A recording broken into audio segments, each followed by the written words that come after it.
I can't hear you.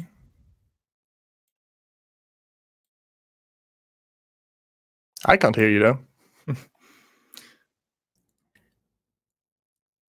Let's take a look.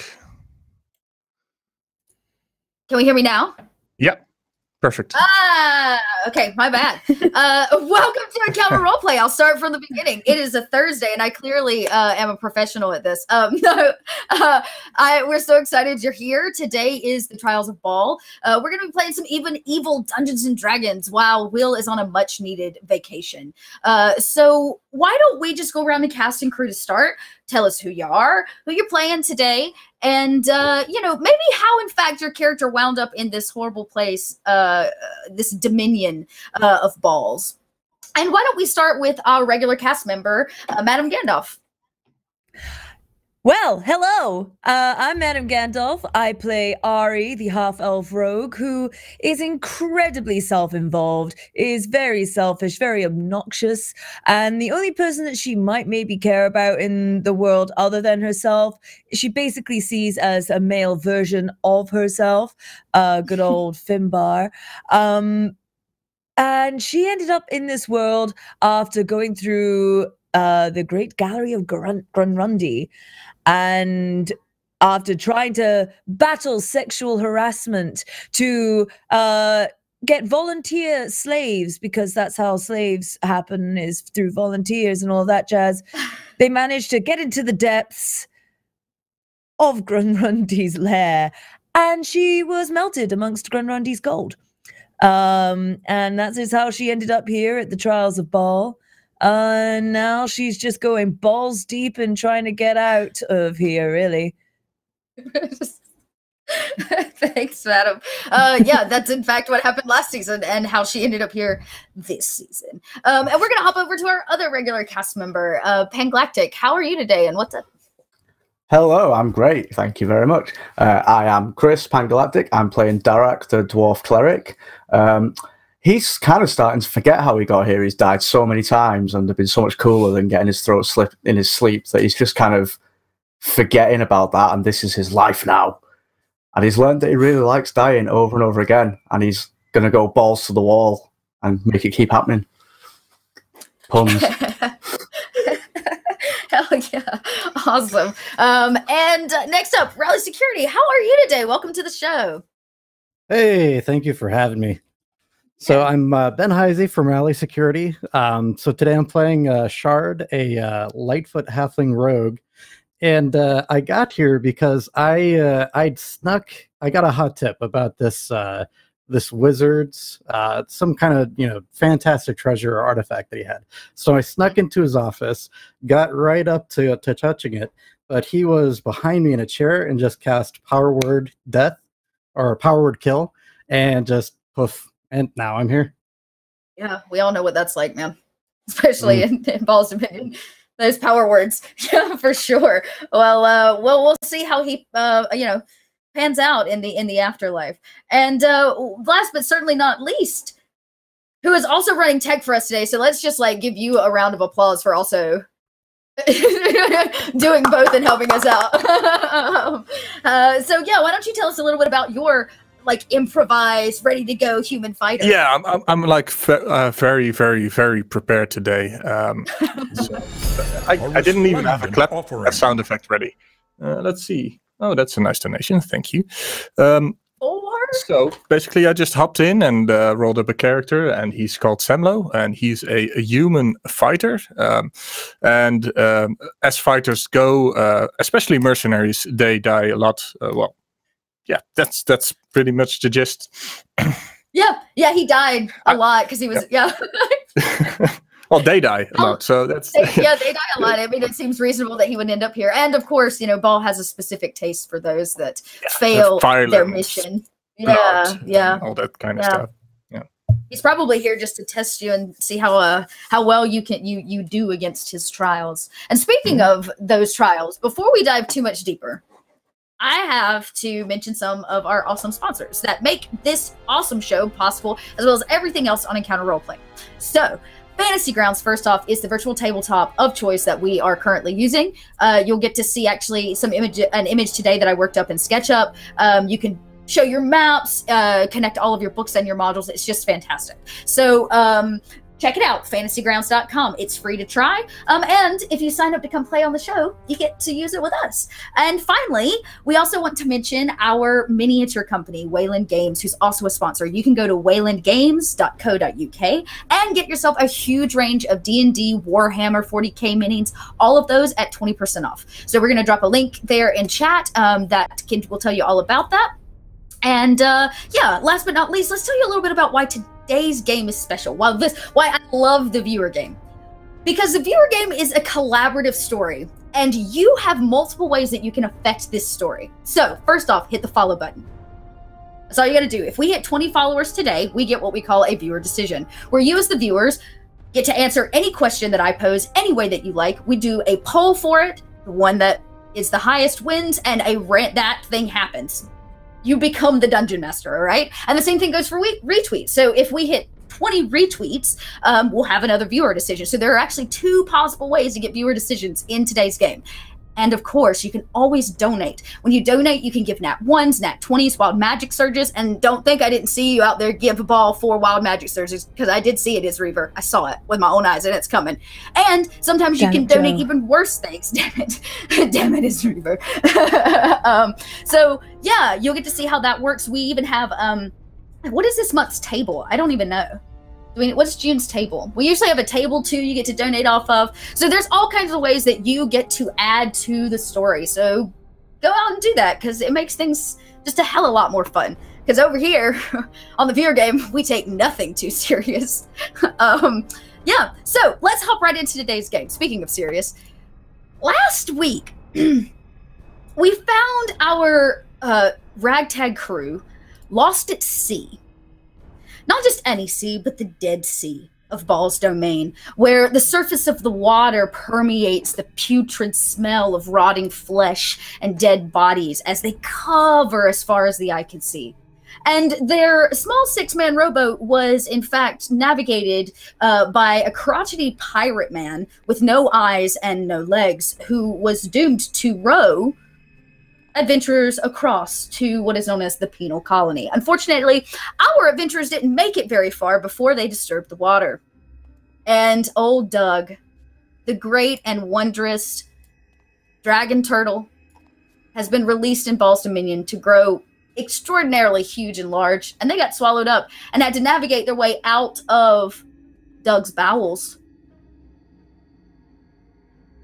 where they were promptly pretty much, pooped out to continue their adventure, where they arrived at the penal colony and were taken up by some shadowy figures and tossed after their necks were snapped into a cage.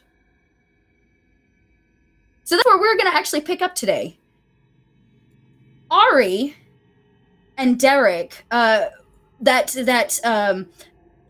magical breath that Bhaal breathes into you takes over your lungs, and you gasp yourself awake, laying next to all of the characters from last week, still with their necks cracked, inanimate, as Bhaal has not chosen them worthy enough yet to move to another trial.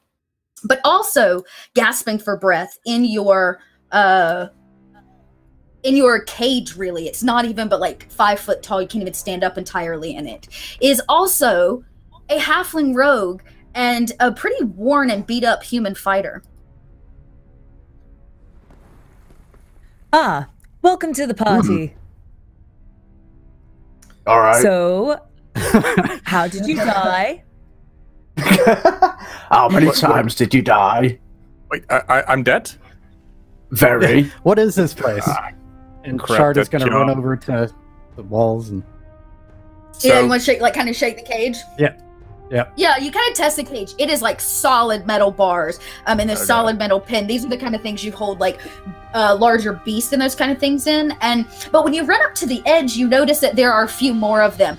Most of them like just littered with dead bodies. Some of them stacked, a couple feet high even. But it seems that whatever has happened, the four of you have kind of are awake and breathing in this space. My kind of decor. And Derek and Ari, you're whole. You're whole. Oh, okay. From what you can tell, like you can touch yourself and pinch your skin and feel it. So You might Dark come back. Your leg has grown back. And as you look down, Ari, you also notice that your leg may be there, but you don't see it quite as much as you used to because your belly still pregnant. has swollen quite a lot. I And swear Derek, you look down and yours too. Burger I had for lunch. Okay. It's just been repeating on me for days. It's like popping out of your crop top, you know, like. Oh. You're working it though. So why don't all of you, as you kind of gain your bearings, do me two things. First, roll a Constitution for the general stench in this place, because it is awful. Okay. Constitution, my favorite roll. 19. Oh man, nailed it! I've got What's the next? 17. Nice. Okay. Yeah. Oh, wait. Did anybody roll like 10 or lower? Okay. No, I got a Then little we 11. did. You guys did great. So, yeah, the stench is it is thick, like it's thick in the air. It's just disgusting. But all of you managed to hold your gag reflex down as you gather yourself. Roll me also a perception. Ooh. Yeah, that's Ooh. not best. Or I'm blind. I'm blind as a bat. no what? Bugger These me. rolls. Okay. That's a 17. 8. So we're So matching the distracted with- smell, but we can't see a thing. Yeah. You can't. You're just it's too much to handle. You guys are like leaning on each other. But Derek, you hear the scuffle of a pair of feet as it's like sliding almost down the hallway that's coming from the left hand, off on your left. What seems to be into your space. Inside the cage or outside the cage? Not outside the cage, like the room all these cages are in. It's beginning to enter Right. this space. Does anybody else hear that? What? Sorry, my ears were deafened by the stench in here. It is quite bad. It's a very loud smell. It's a very loud smell. I don't think we're alone. I want to, are there other bodies in this cage with us, aren't there? There are in fact. Can I just find a leg or an arm and just throw it as far as I can outside the cage and see if the noise goes towards it? Sure. Yeah. Off in the back corner, there are some bodies that have been rotting for a while, and you're able to break a limb off pretty easy. And it's got maggots and stuff on it. And you toss it out, and you see it patter across the floor, this stone floor. It leaves a blood trail behind it, and whatever it is has gotten close enough now that its shadow has entered the room as it gets closer, and it stops in the doorway just out of your peripheral vision of what you can actually see in the cage, and it calls in, "Is that for me?" Yeah, tuck in. Yeah, eat up. And you hear again that as feet into the space, and a familiar image crosses into this room, as it is Bhaal, or at least Ari and Derek, what you know of one of his forms that he has shown you here in his dimension, I guess. And he stares at you, unmoving, light pouring in just from that one hallway, and he says, "I have a special trial for you.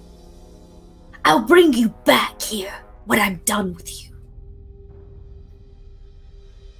Yay. Looking forward to it. Great. Being new here, Shard's gonna say "All right." He says, "This halfling is..." Too enthusiastic. I thought that as well. Yes, it bothers You can me. go first. And Okay. Bhaal snaps his fingers, and all four of you are chained together And he reaches out and tugs at the air as if he's tugging on a chain that's not there. And when he does so, before your eyes, you're right next to him, and all of you are now attached to a chain in his hand. And he says, "Come," as he tugs you very, very strongly. "It's time for you to choose an outfit." Not much of a dresser, but okay. And he walks you through this doorway that he came through that has like just glowing light, warm glowing light. And as you walk through, almost like walking through into a whole new space or area, you walk into this giant clothing closet. Like what would be considered a coat closet, but it's a costume closet. And there are like dresses and armors and costumes and hats and wigs and just lining the walls in this like 10-foot by 10-foot room. And Bhaal says, "I need you to attend a dinner party.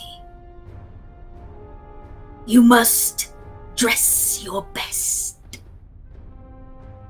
I'm already dressed my best, mate. "If that is how you choose to dine, I am disappointed." Are we loose from the Can chains? something be... Yeah, you see him like gather you, and he pushes you into the closet and click closes the door behind, and the doorknob disappears, locking you inside, and your chains melt away at your feet. So, is this what it's supposed to be like when I die? Looking at the other two.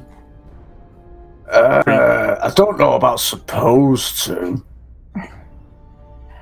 All I could say is never trust when you get to dine with the devil. Yeah, expected that much though. Yeah.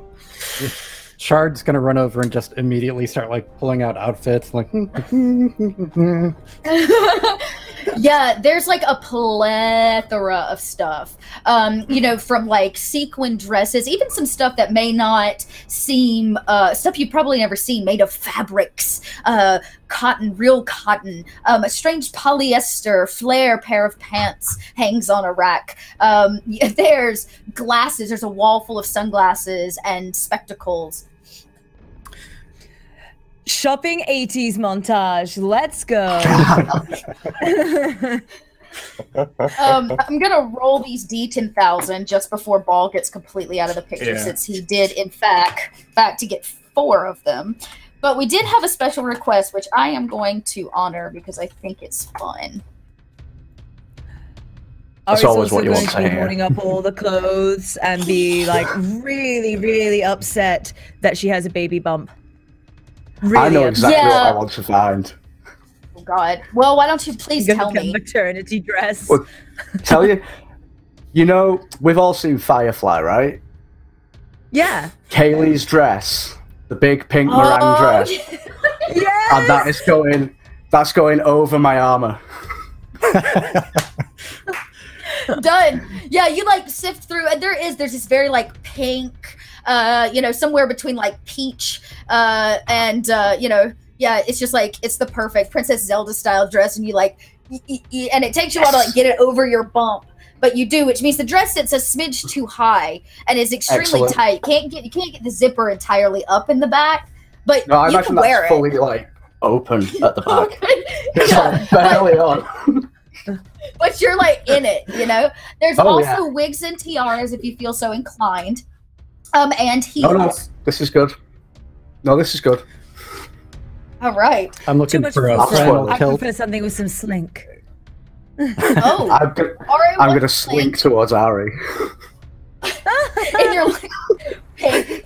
And then did I hear kilt? Flannel kilt and flannel like woodsman shirt. Totally mismatched, but he's gonna do it. Yeah, you find some like you definitely find the kilt in quite a few different plaid patterns and color schemes. And you toss it on and like buckle it up, and you hit like another end which looks like men's shirts. And sure enough, you find what you're looking for. There's another plaid shirt. It's kind of bad, maybe from the 70s even. It's a smidge too disco to go with your kilt, but you got it. It's there. What about you, Sam Lowe? What are you feeling? Well, I would probably go for something like black satin. What temperature is it here? It's like cold, or? I mean, all you know is the dungeon room right now, and the this closet, which is beginning to heat up just with body heat. With the because it's like a 10-foot by 10-foot room, but all in all, it's a relatively comfortable temperature. It's not too hot yet. Then I'll take like plain but very high quality black clothes, and I will grab one of the big overcoats with fur and have it on my arm just in case. Is there like any do I have any of my weapons and armor with me? That's a really good question. As it currently stands, no, you are not fitted with your weapons, but you do have your armor. Okay. Well, basically, let me check what I'm wearing, because I'm so prepared. I'm so very prepared. All right, now Ari wanted something slinky. Is she thinking like satin slinky or like sequin? Like, what are you? How you feeling? Sequins. Get me a full slinky dress that is just glamour girls all over. Okay, and she's going to do up her hair nice and big curls, almost like drag queen big. And then just a normal minimalistic makeup she has, maybe a little bit of extra shadow or something. But she's feeling it front on, and then she turns sideways. She's like, oh yeah. The baby bump. Yeah, and it's from the front, it's actually like you put it on and you're like, damn, I look good. And it's not till you turn to the side that you're just like, oh wait, the bump. It's real now. The bump. So I am actively going through these. So did everybody get decked out in what they wanted? Yeah. Basically, I'm gonna, if I can, I'm gonna replace my own chainmail with like a fancy one with silver and golden trimmings. Just one a noble would wear at a nice party, just to show off how wealthy he is. Nice. Yeah. And fit that in with the red. Like fit it in, man. You guys are you decked out. I approve. I approve. All approves, in fact, so much that he goes to. Off in the distance somewhere, you hear the faint like snap of his fingers as he walks away from the door, and you guys are kind of suiting up. And the back wall of the closet, really, that you're standing in, opens up, and a door appears right in front, or kind of like right behind it. Like it reveals a solid set of double doors. And as Bhaal casts this magic, he in fact has 4 wild magic surges that like takes him over. Here we go. So there it is. Yep, here it comes. So the first one washes over Bhaal, and he just cannot decide if he is thirsty or if he is hungry. But he knows that it's one of the two, which is why he in fact is very glad that we're going to a dinner party. The next one was 1317, which means that Bhaal was, or actually, you know what? No, I'm giving this one to one of the babies, and it's going to go to Derek's babies. Derek's babies, because they're so connected to Bhaal, are actually who the wild magic surge passes to, and they are unaffected by magically created meta weapons. You cannot harm them with magically created weapons. Okay. No more cutting babies out of your belly. I mean, I could try. Don't test me. Is that a challenge? Are you challenging me? Oh, I know. Always. Okay. Always, yeah. All right, the next one was 5732. 5732 says, off in the distance somewhere, you hear this thud as Bhaal goes, God! Oh, damn it! Fuck. I always do that, as he has run smack dab into a door, as he has forgotten how to use them. The caster has forgotten how to use doors. Oh, Bhaal is having the worst day.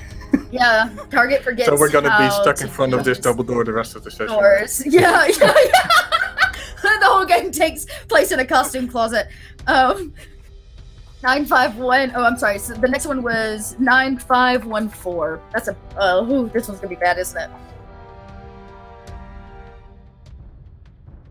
All right. No males within 1 mile can be injured for the next 1d4 rounds. So what I'm gonna do is roll a... Patriarchy, man. What are you gonna do? Yes, the men. I just Four got screwed. fucking rounds. Did you Four just rounds. assume her gender? Here's We're equitable here.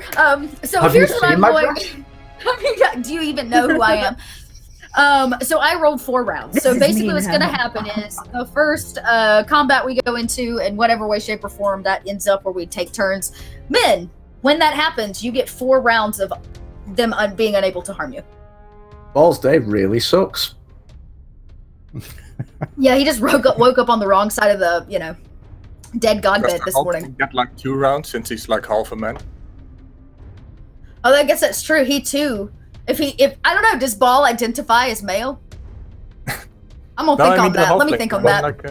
Oh, yeah. That everybody that's male will get all of you. So it's just Ari. Sorry, Ari. Oh. Guess somebody else is gonna have to donate a lot of magic cert to her. Right, Joe was there saying in the chat, like, no, this is to help you this week. I still got screwed as Rever. I still got screwed. Every week is Rever. Every week. All right. I think what you're saying is everyone give Ari wild magic surges and let's see what happens. That's what I heard. That's what I heard. I think that's what everybody heard. Everybody heard that? Okay, cool. Yeah, I think so. They know. They're smart people. They are. I trust you, chat. So as this happens, you guys hear way behind you, Bhaal thud into this door. And as he does so because he hit it so hard, it actually knocks the 2 doors in front of you at like one open. Just the vibrations of him smashing into something. And it looks to be a little bit darker inside, but it is like a smaller room. It's almost like this one just continues through a new closet space. Shoes? Nope, shoes were in the room you just left. I just see my nice pointy war shoes. As we're getting dragged out, your shoes? can I grab some like bright orange Crocs? Oh God. Yes, you can. They're in like the no corner. Like all the rejected clothing that nobody wants is like in a back corner of the closet, like dumped on the floor, and they're like piled there. My section. Yeah. I mean, I don't know how it'll help you, but you definitely get a bonus to comfort. That's for sure. Awesome. You're more comfortable. So as the door like eeks open, you guys can push it free if you want to peek in, and it does seem to be another closet, but this closet is full of weapons. Oh, hello. Shopping trip. So yeah. So yeah, you walk in. There's melee weapons on one wall. The other wall has ranged weapons on it. There's like staffs and walking sticks, quarter staffs, those kinds of things. And then you have some more exotic type weapons. Your scimitars, your throwing stars, your dart and blow darts, those kinds of things against another wall. That's like all fancy normal. Most of it looks pretty normal. It's new. It's like brand new, but none of it looks to be terribly magical, if that makes sense. Yeah. Do these look like real weapons or like stage costume weapons? Why don't you roll an insight? Yeah, like... Oh, Like, are these all... They're stage weapons, like prop what weapons that you get in theater. And inside, it's like it's like an aluminum blade. Like those daggers that you get for Julius Caesar that disappear into themselves. Yes. Yeah. That's a 17. A 17. They do in fact look like real weapons. Oh.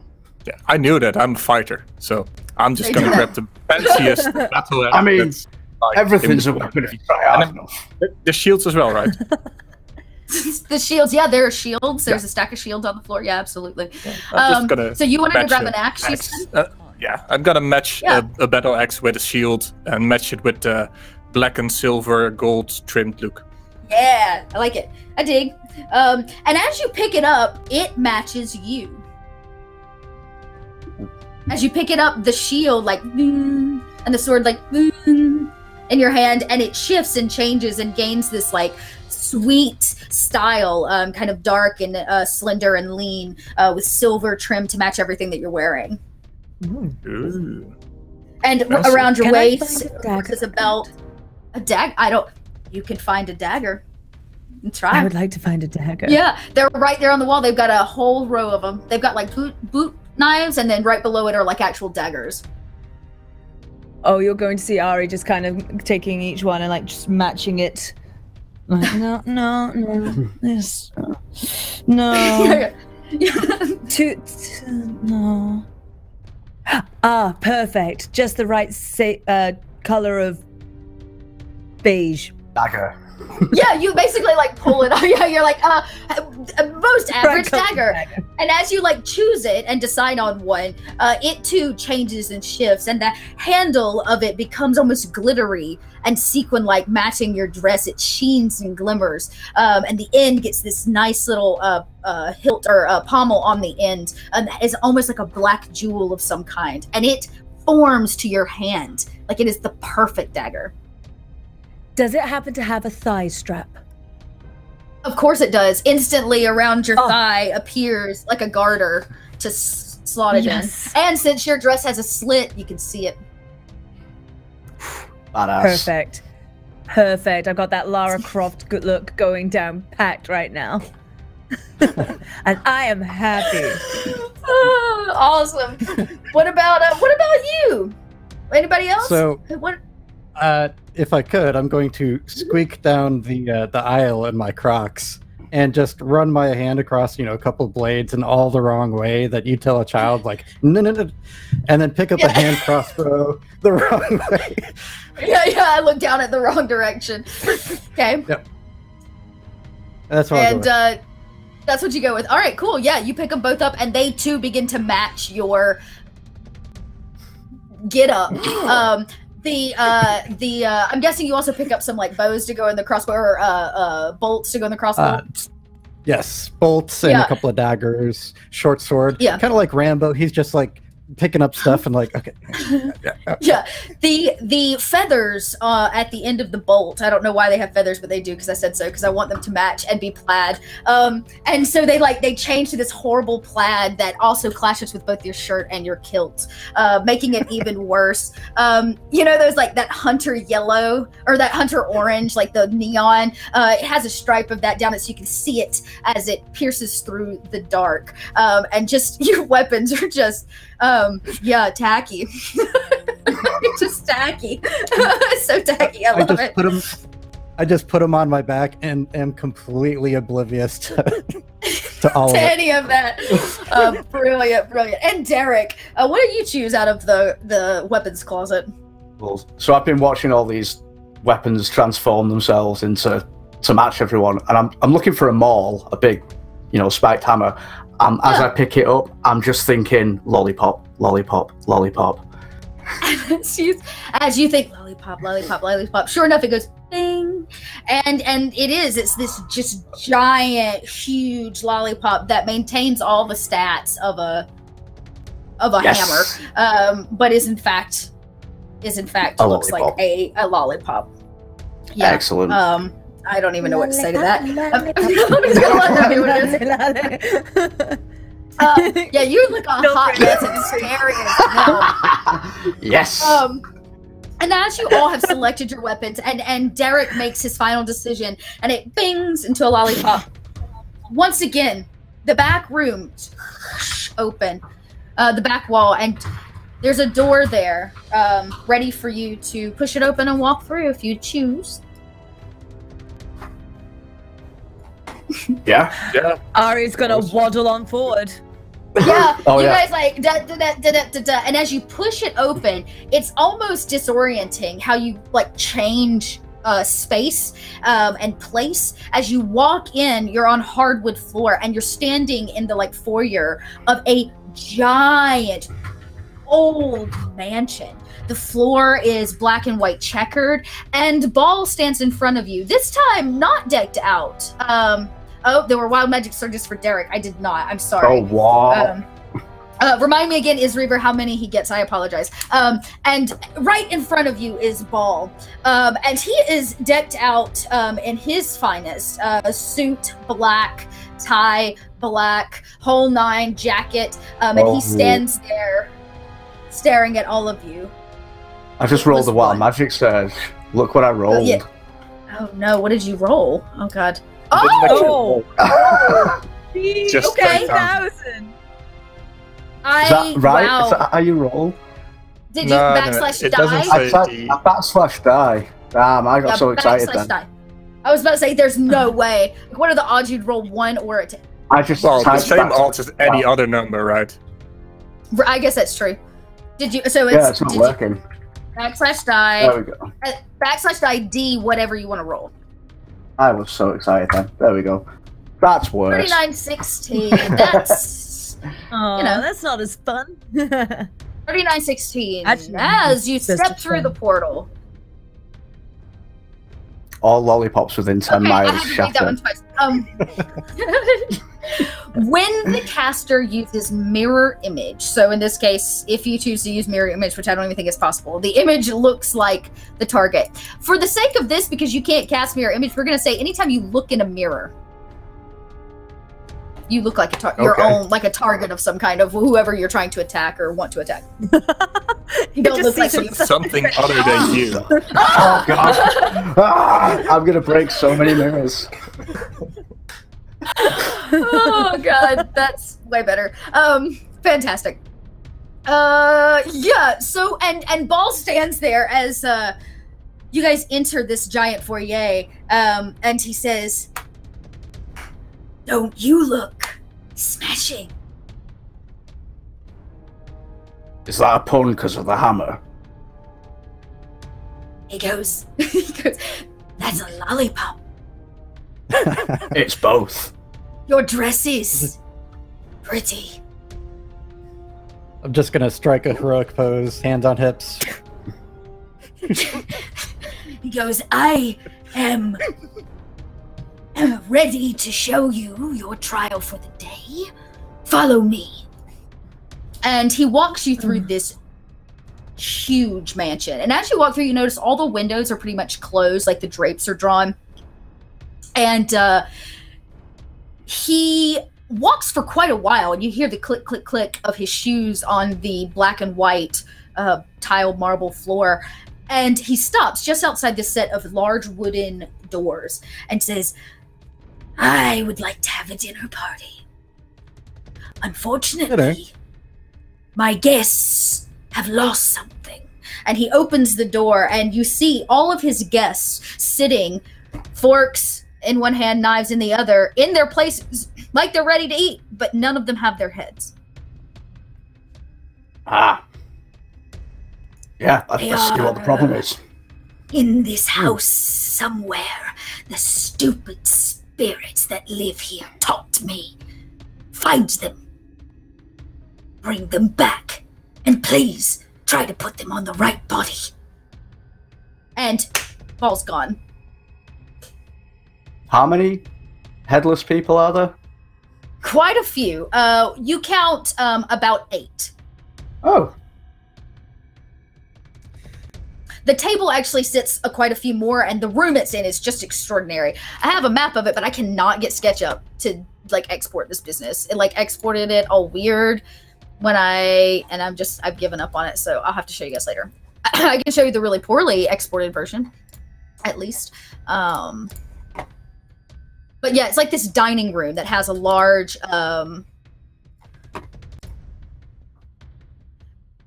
table in the center of it, chandelier and everything hanging from it. You can see it had issues with the light or whatever. So anyways, yeah, and about every other seat has a person in it. So there are 8 seats on each side, and there are these 2 stone chairs at either end.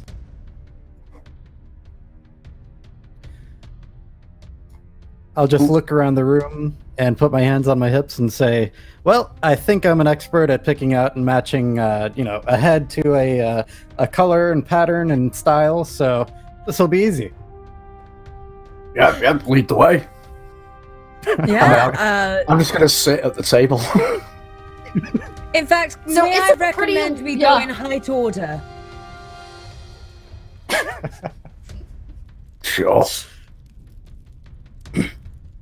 So hot. Do you guys, are you entering the dining hall? Ooh. The human. Then all right. Yeah. So there's nothing strange as you guys enter. The table is completely set. There's even trays in the middle of the table, empty, as if they are like waiting to have food be put on them. The bodies of all of the guests, as he put them, sit in front of their plate, an empty goblet, and a table card that obviously is meant to have their names on it. And they have, you know, fork and knife, and they sit like petrified almost, very upright in their chairs.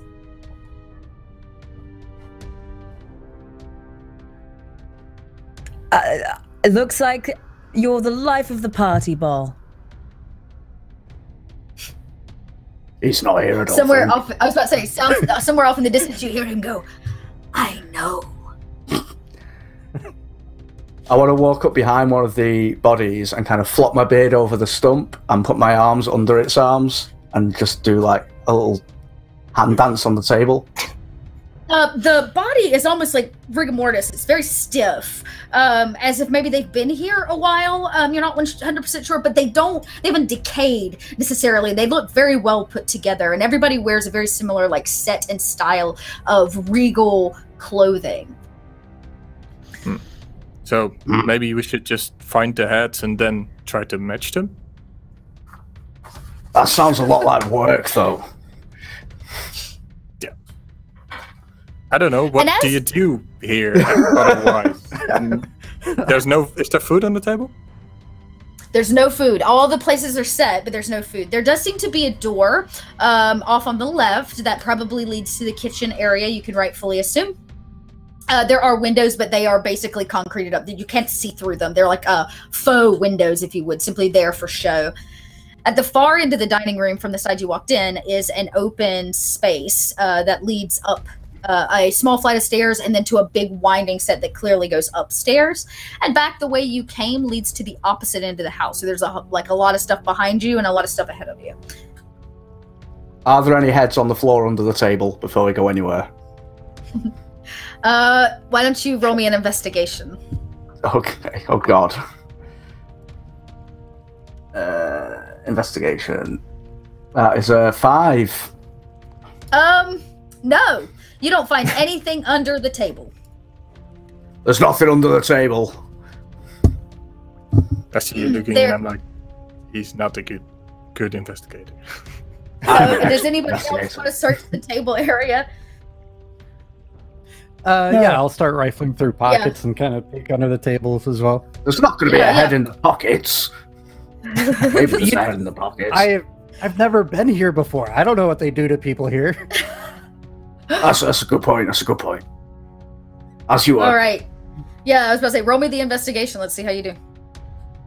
Oh, not much better. No, you don't really find. There's nothing in their pockets at all. None of them have weapons. You do. I would say this. You'll notice on the table that there are open plates and then there are covered plates. Ari's going to take a peek under one of the covered plates. Just very carefully. As you lift it, sitting in the middle of the kind of covered dish in the center is a head of a woman that has been very much sawed at the neck off. She sits jaw agape with an apple inside her mouth as if she has been prepared for dinner. She is elven. Her ears have been chopped off and they lay crispy fried on the side next to her head. Ooh. Hey, I found one. And I'll squeak over in my Crocs and pick it up and put it on a clearly like dwarf or human body. Yeah, like your feet. She's like made that squish noise. You lift her up by the hair. She's clearly been laying there for a while because you feel her face like peel off the plate. And you set her on a body that is clearly like not her body, like a dude, like jocked up dwarf at the end of the table, and nothing happens. It kind of like sits there for a second, then it like and like rolls off. Are there more of these cloches on the table? There are. I'm just gonna go around, pull them all open. Okay.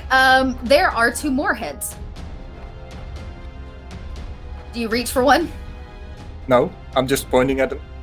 Okay. There are 2 more heads. Ari's. Yeah.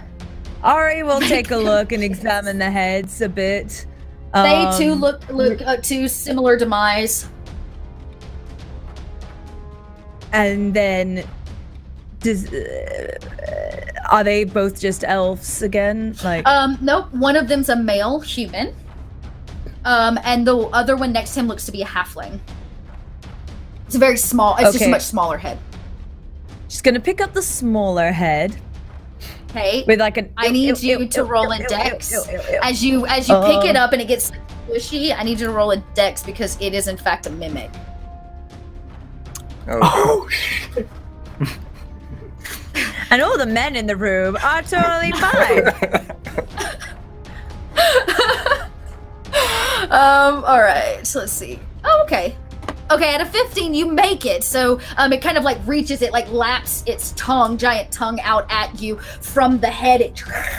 And where the eyes of the like male should have been, it kind of like peels back and you see all the eyes of the mimic in a strange, weird way. This is converted human head. And it will, in fact, we will go into initiative. So everybody roll some initiative. Sorry guys, I started a fight.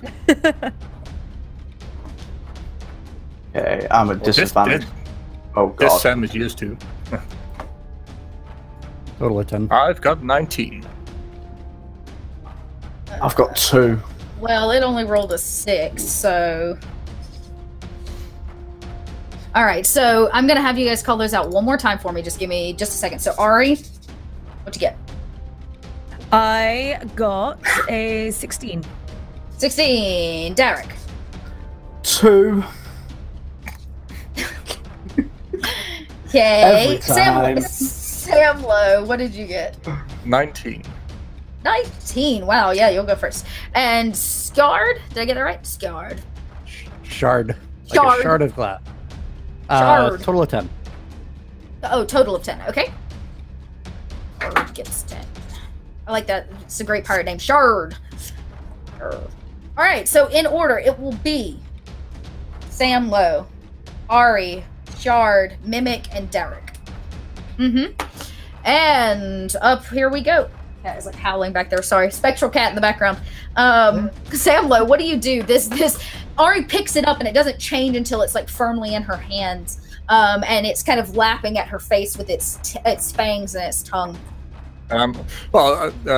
Sam he instantly draws his battle axe, flops his shield from his back, yells, "Step back, elf!" and charges the mimic and tries to split it in half while it's still in her hands. Oh, nice. Okay. I'll make. I think I get 2 attacks. So. Yeah, I think at a fighter at 5th you do. Yeah, at 5th level, so I'll just roll 2. Wow. And that one. Well, that's 17. Good. You got the second one. Yeah, the second one. The roll is a 17, ending in 24. Okay. Yeah. No, that's a for sure hit for sure. For 10 damage. Nice. All right. Cool. And it does not like that. It kind of howls out. You don't slice all the way through it, but you feel your battle axe like crack its skull, or what would have been the skull, as you like pry it free, and get ready for another attack. And I rolled 2 dice already, so I was. Oh, great! Yep, it's Derek's turn. I think I'm going last, aren't I? Oh, I'm so sorry. It is Ari's turn. All right, so I am going to whip out my dagger. And I'm going to try and stab the tongue that was lashing out at me. Yeah. Okay. Yeah. I'm digging for see if that. I can pin it to the table. Ooh, okay, good call. Yeah, let's say, go ahead. Give me a. Okay. I'll just let you roll it with just a regular attack. Like a dex would be fine with the dagger, or Yeah. That's usually what you roll. So dex, and you're proficient with it. So make sure you add your proficiency. Are you a arcane trickster? What kind of rogue are you? Because you might also get bonuses assassin. like. You get sneak attack as well. I think you get 2 sneak attack die because somebody else is in combat with it. So that would be 2d6. My fantasy ground seems to have frozen. Oh. Well, I can't click on anything. Well, the good news is you can. Oh, there it goes. It went. A d6 just rolled. Oh shit! Or, I'm sorry, that was me d8. grabbing it from the bottom. Okay, yeah. So okay, I was gonna say you might want to roll it that way. I don't know if I just rolled a d20 at all. It didn't show. Did you roll it over the chat box? There it goes. Yep. There it is. That one works. So But 14. I can't see anything. It's not doing anything. Oh, it's not doing anything on your end. Okay, That's 14 plus 3. so that's a hit. Why don't you? I don't know if you can see it or not, but if you can, it's D. So dagger's a D4 plus your dex. Okay, we'll grab this d4. Hope that does something. It did. It rolled that. So your D4 plus what? Do you know what your dex modifier is? Plus 3. So 4 points of damage, and I need you to roll 2d6 as well if possible, because you also get your sneak attack bonus. What do I need to roll again? Sorry. 2d6. 2d6. Okay. Two. Hopefully Yes. this works. Yep, it sure did. So now that you had your turn, you can reboot Fantasy Grounds if you want to. Yeah, I'm gonna So it takes 14 points of damage as Ari takes this beautiful, like, shiny dagger and just nails this skull mimic through its tongue in the back of its throat to the table, and it's like as its mouth's open and its tongue's trying to like flap, but it can't go anywhere. It's like wiggling on the table. Woo, woo. I did stuff. You did do stuff. Next up, it is Shard. All right. As a rogue with crossbow expert, does that mean I get 2 attacks if I use it as an attack and a bonus attack to reload? Correct. An arcane trickster, a rogue. Okay. All right. Yep. So I'll yell at Ari. What did you do? Having never seen a mimic before, what did you do to that thing? And just unload with crossbow. It failed. I stabbed. It's my training. Mm-hmm. So that is a 16 and a 19 to hit. Oh, both of them hit. Both of them hit. Okay. Cat now. I get a +6 to attack. Or to hit. Cool. Okay. Yep. Let's roll So that roll then. one of So those 6 plus 3 those. damage. Nice. So for a total of I can math. I swear. yeah, it's okay. I did that too. I just wasn't looking at this. 5 plus 6. So 5 and 6 is 11. Okay, cool. So another 11 points of damage. Yeah, you come in and just wail on it some more. It is thoroughly injured. For another, 11 points. I know, little. My cat feels like she needs to be in today's game, I guess. All right. Scurry and run and hide behind Samlo. Yeah, nice. It doesn't seem to be able to move because Ari's pinned it down. Who is in like range of it? I am. Are you? Yeah, I thought you kind of like followed it as she nailed it to the table. It's going to make an attack at you and keep biting, but you can't take any damage magically. So I'm gonna defend myself anyway. I want to live like a professional fighter. Yeah. The mimic, that's its turn. It tries to attack, but you don't take any damage, even if it does hit you, thanks to the wild magic surge. And somewhere off in the distance, you hear Bhaal go, "No, what is this? No!" And Derek, in your pretty dress. In my fancy dress. So I'm going to bonus action spiritual weapon. Ooh, okay, cool. I like to think the spiritual weapon has converted itself into a smaller lollipop. Maybe. and I'm gonna hit it with that. That will be a something. Hang on. That is I was about to say 18 plus whatever yeah, that's a affirmative hit. Gonna hit. Sure. And then, so that's 1d8 plus spellcasting modifier. Oh, hello. So that's 12 damage. Okay. And then I'm gonna shout to Ari, throw it over here! And I want to hold my action if I can. I know it's going to go around initiative, but I'd like to hold my action so I can just kind of baseball the thing out of the air if she throws it to me. Well, it's Samlo's turn. Yeah, right. Like you're like ready to, and Ari reads your signal of like throw it. Samlo. Yeah. I've got this thing right in front of me, right?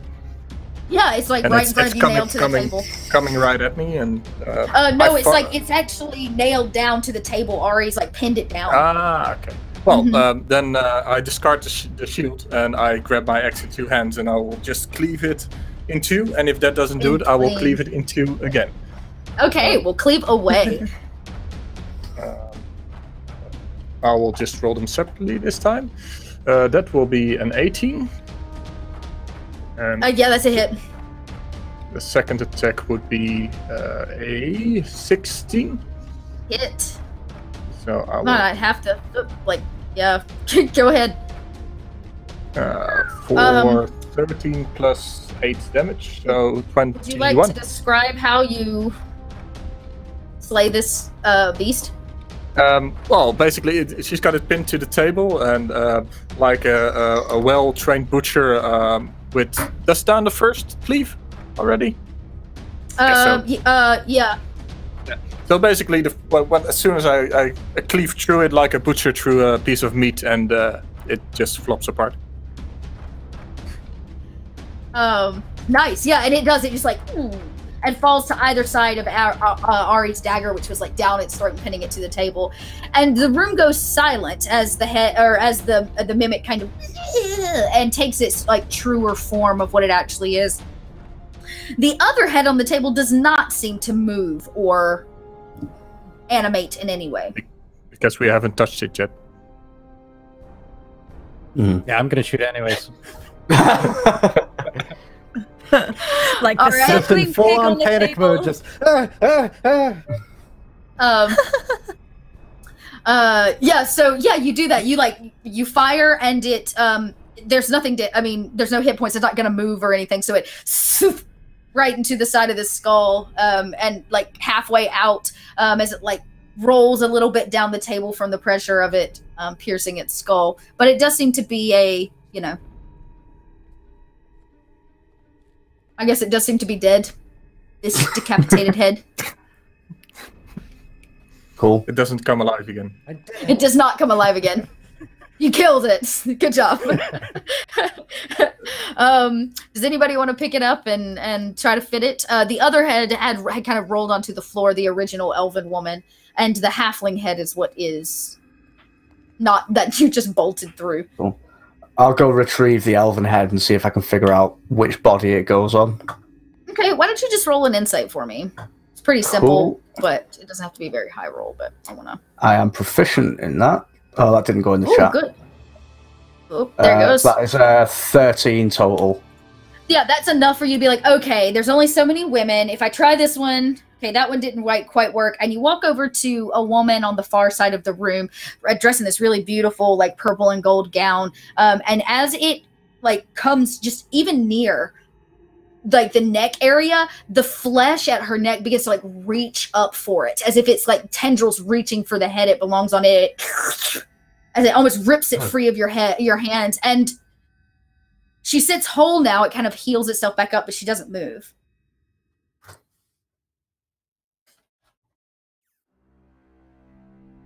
Nope. No, it's still dead.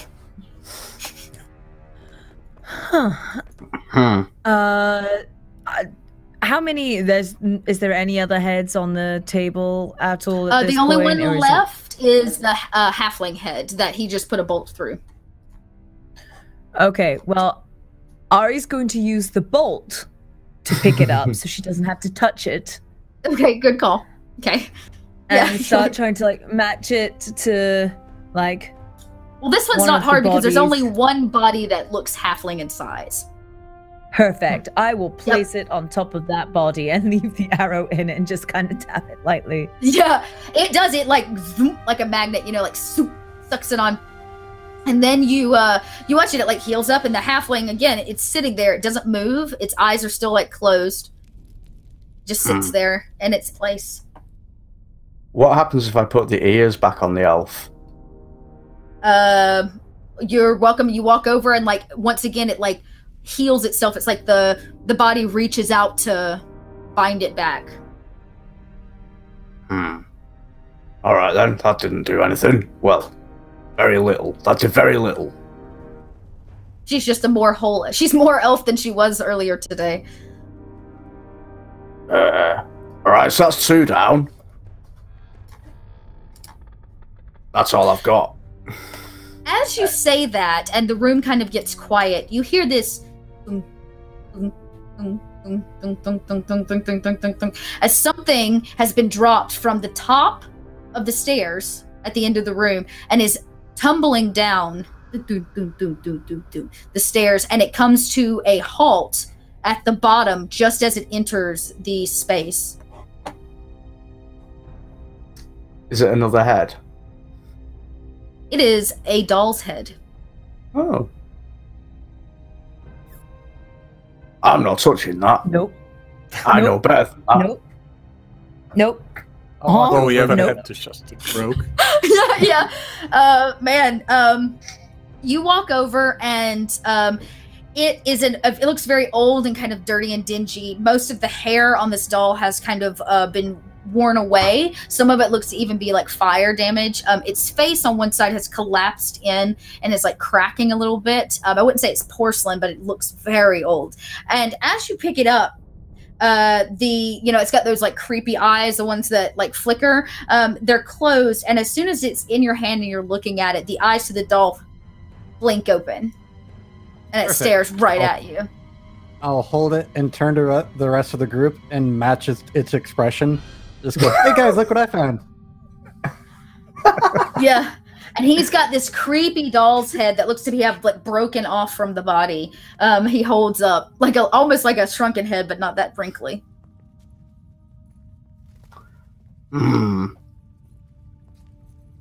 All right then. Anybody got any ideas? I'm not an ideas man, frankly. Go up the stairs, wherever that came from. Yeah, there's stairs right here. Yeah, Do we want there's to take big, the beautiful baby head stairs. with us? Yeah, of course. This is my friend now. All right, you can walk like 20 feet ahead of us. Lead the way. I trust your leadership, Mr. What was your name? Shard. Are you Sharp. looking at me? Shart. Okay, Shart. Off you go. No, Shard. Yes. So great. Shard starts off up the stairs, and there's a beautiful red rug that like leads up and around, and you kind of as you walk into this first level and up and around, it seems to open into a hallway that has like multiple doors, as most mansions do, and a large window that doesn't look out into anything, just black abyss. Oh. It's all fine up here. Come on, guys, let's go. And as I'm you Sam, say by the that, way, Yeah. as we walk up. As you say. I was about to say, you begin to hear the cranking of a child's toy. Something pinging. Dun, dun, dun, dun, dun. It even makes music, and I'll shake the head a little bit. And you know that it's not, the rest of you know it's not coming from the head. It definitely is coming from down the hallway. And as he says that and like shakes the head, a door about 4 doors down goes,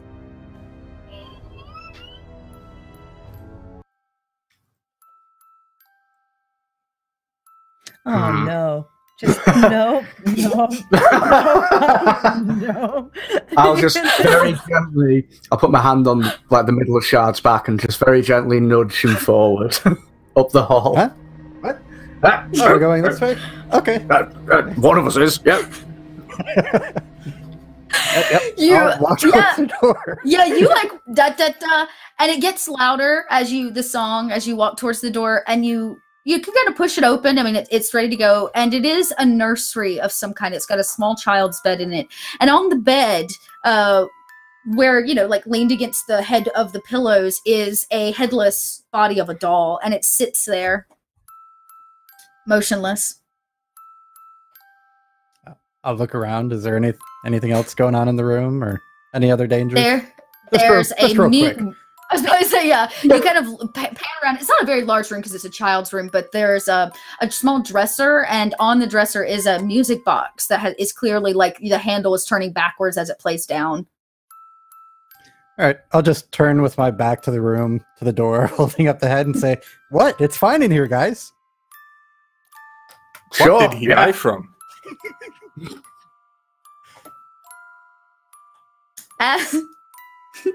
You guys walk into the room. Yeah. Okay, great. I'll follow him. I'll follow him. I was about to say slowly. Reluctantly. Yes. You can walk behind me, Miss. As you guys all enter the room, as you all enter the room, the doll, like, arm like eeks up and points at Shard. Everybody roll me a perception as you enter the room. This is what I wanted to avoid. Rolling perception. Yeah, specifically perception checks. Oh no, that one! Everyone was focused on that doll. Mine's a 15. So anybody that rolled higher, Ben, what was your modifier on that 12? It wasn't a 0, was it? Perception. It's a +1. Oh, perfect. Okay, yeah, you're good. Woo! Nat 20 from Ari. Ari, you don't give a shit about the doll that's pointing at you, because as you guys kind of like, close the doors, you all enter this small child's room. Sitting behind the door in a rocking chair is a very large teddy bear, except somebody's removed the head and replaced it with a human head. Fuck. We found it's another been like head. stitched. Oh god, why is it? I'm like expecting just any minute now, like just this like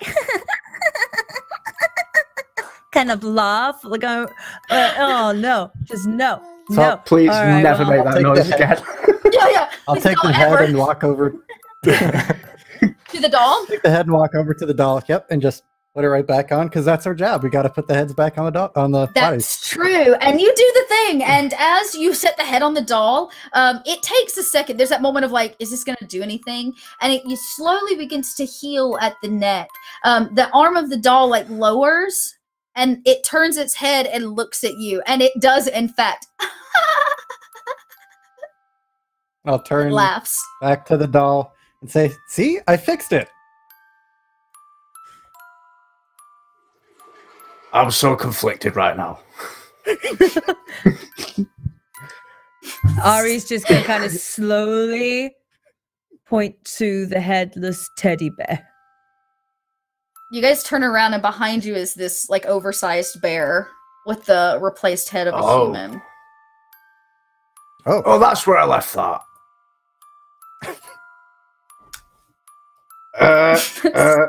Shard, Damn it, was Bhaal, it? learn to keep up with your heads. Yeah, It was that's me. Shard.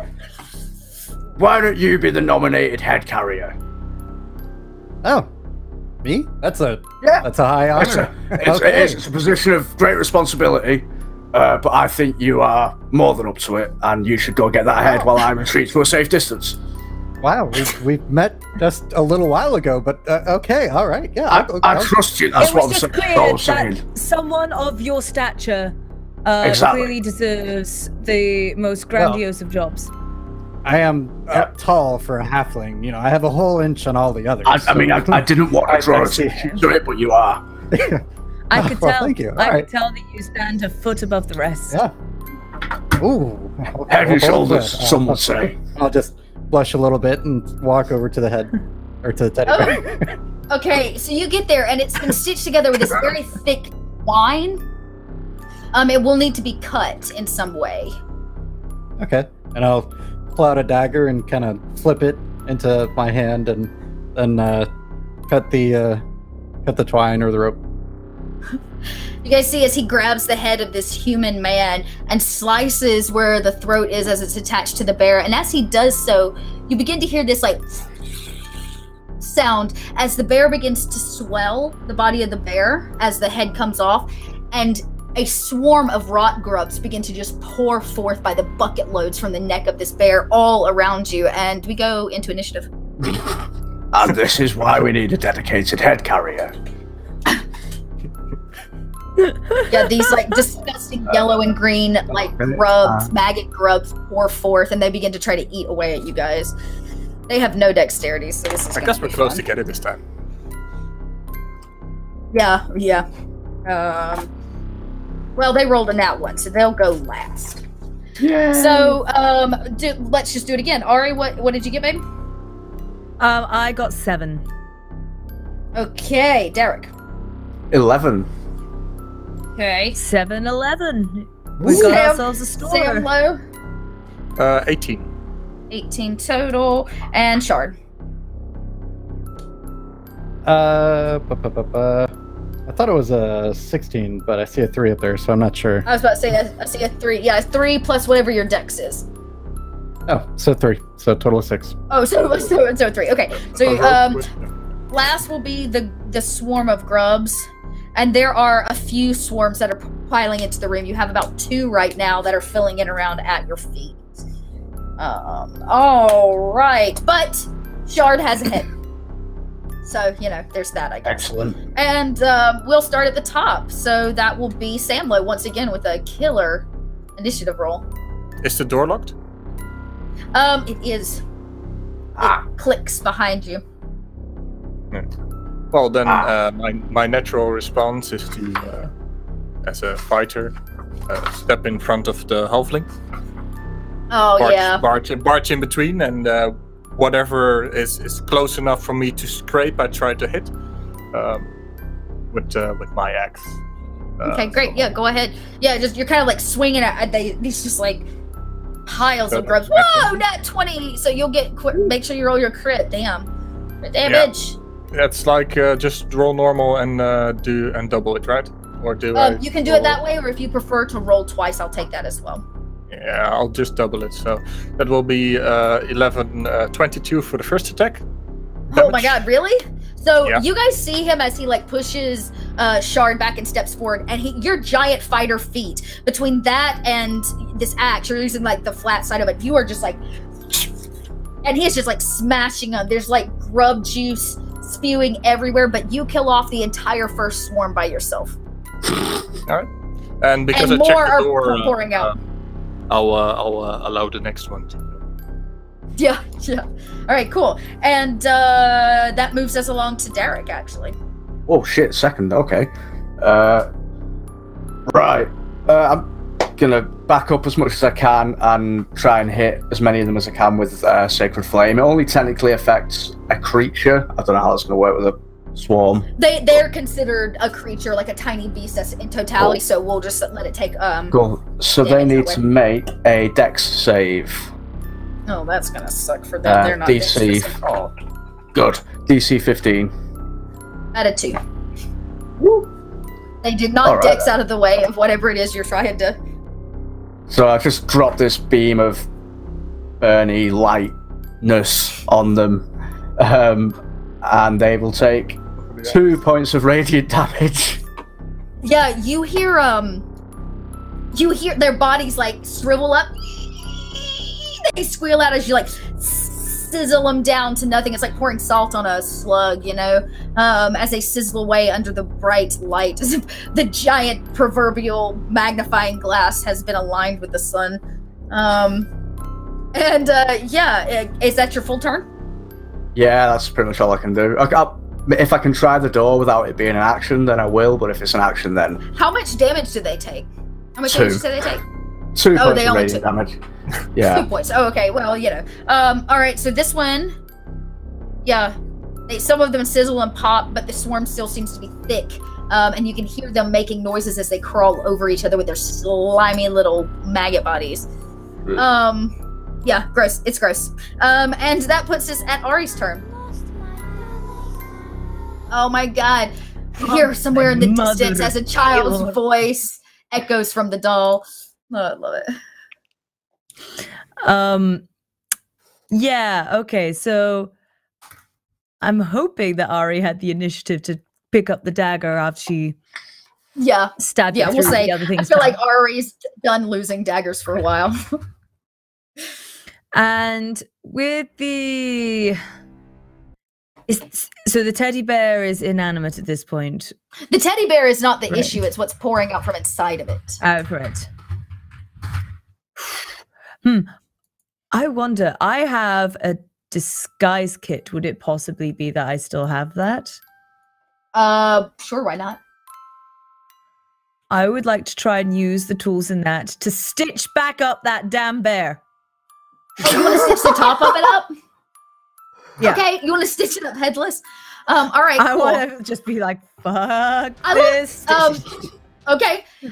Yeah, so why don't you roll it, because it's going to be kind of tricky because it's pouring out, so I'm going to let you roll a dex. Okay. For that. I think that's going to be the key there. Let's see. Skills. Yeah, let's say a dex. Come on. 18. Yes, you guys see Ari walk over and she is not playing. She like squishes a few on the way, but she don't give a and she like takes the neck of the bear where the like fur has become like loose and joins it up like a bag, and like you guys see her like quick stitch that stuff like closed. And when she's done, it looks like the top of a trash bag, you know? She's like stitched it and tied it and like closed it off, and the bear stops swelling. You can see that its body underneath is still moving with grubs, like they're inside of the bear, but they can't pour out anymore. But you still have, I was about to say, but you still have a swarm at your feet. Yeah, that's pretty gross. And we move along to Shard. Yeah, it's pretty gross. it's Shard's turn. Someone clipped it. Seeing that, seeing that fine stitching action, he's just gonna. Oh wait, and take 2 shots, dropping the head so his hand is free. Cool. It hit. I think that's Yep, I was about to say 20 and a 19. Oh yeah, those for sure hit. Okay, and then 1d6. So a 6 and a 5. Nice. So 11 again. Nice. You're rolling high on those. There still seems to be a few around as they begin to like come up your boots and your legs. The swarms do on their turn, and they are going to attack Samlo for sure because he came in and like stomped all their friends. But they don't get like crawling all over, trying to get to me. Let's see. Let's see if this probably won't hit you. Add a 2. I'm just rolling just great today. Just great today. So they don't manage to infest you. Your boots and your sexy garb is protecting you from them crawling under your skin and beginning to eat away at your flesh. And we move back around to the top of the initiative order, which is starting with Samlo. Yeah, basically, they as they crawl up to me, I just scrape them off my shield, stamp on the floor. Basically, any of them that are close enough to, they look dangerous enough, and just go all out at it. With the first attack being a 15. Hit. And the second attack, another 15. Hit. And then I will. That will be 16 damage total.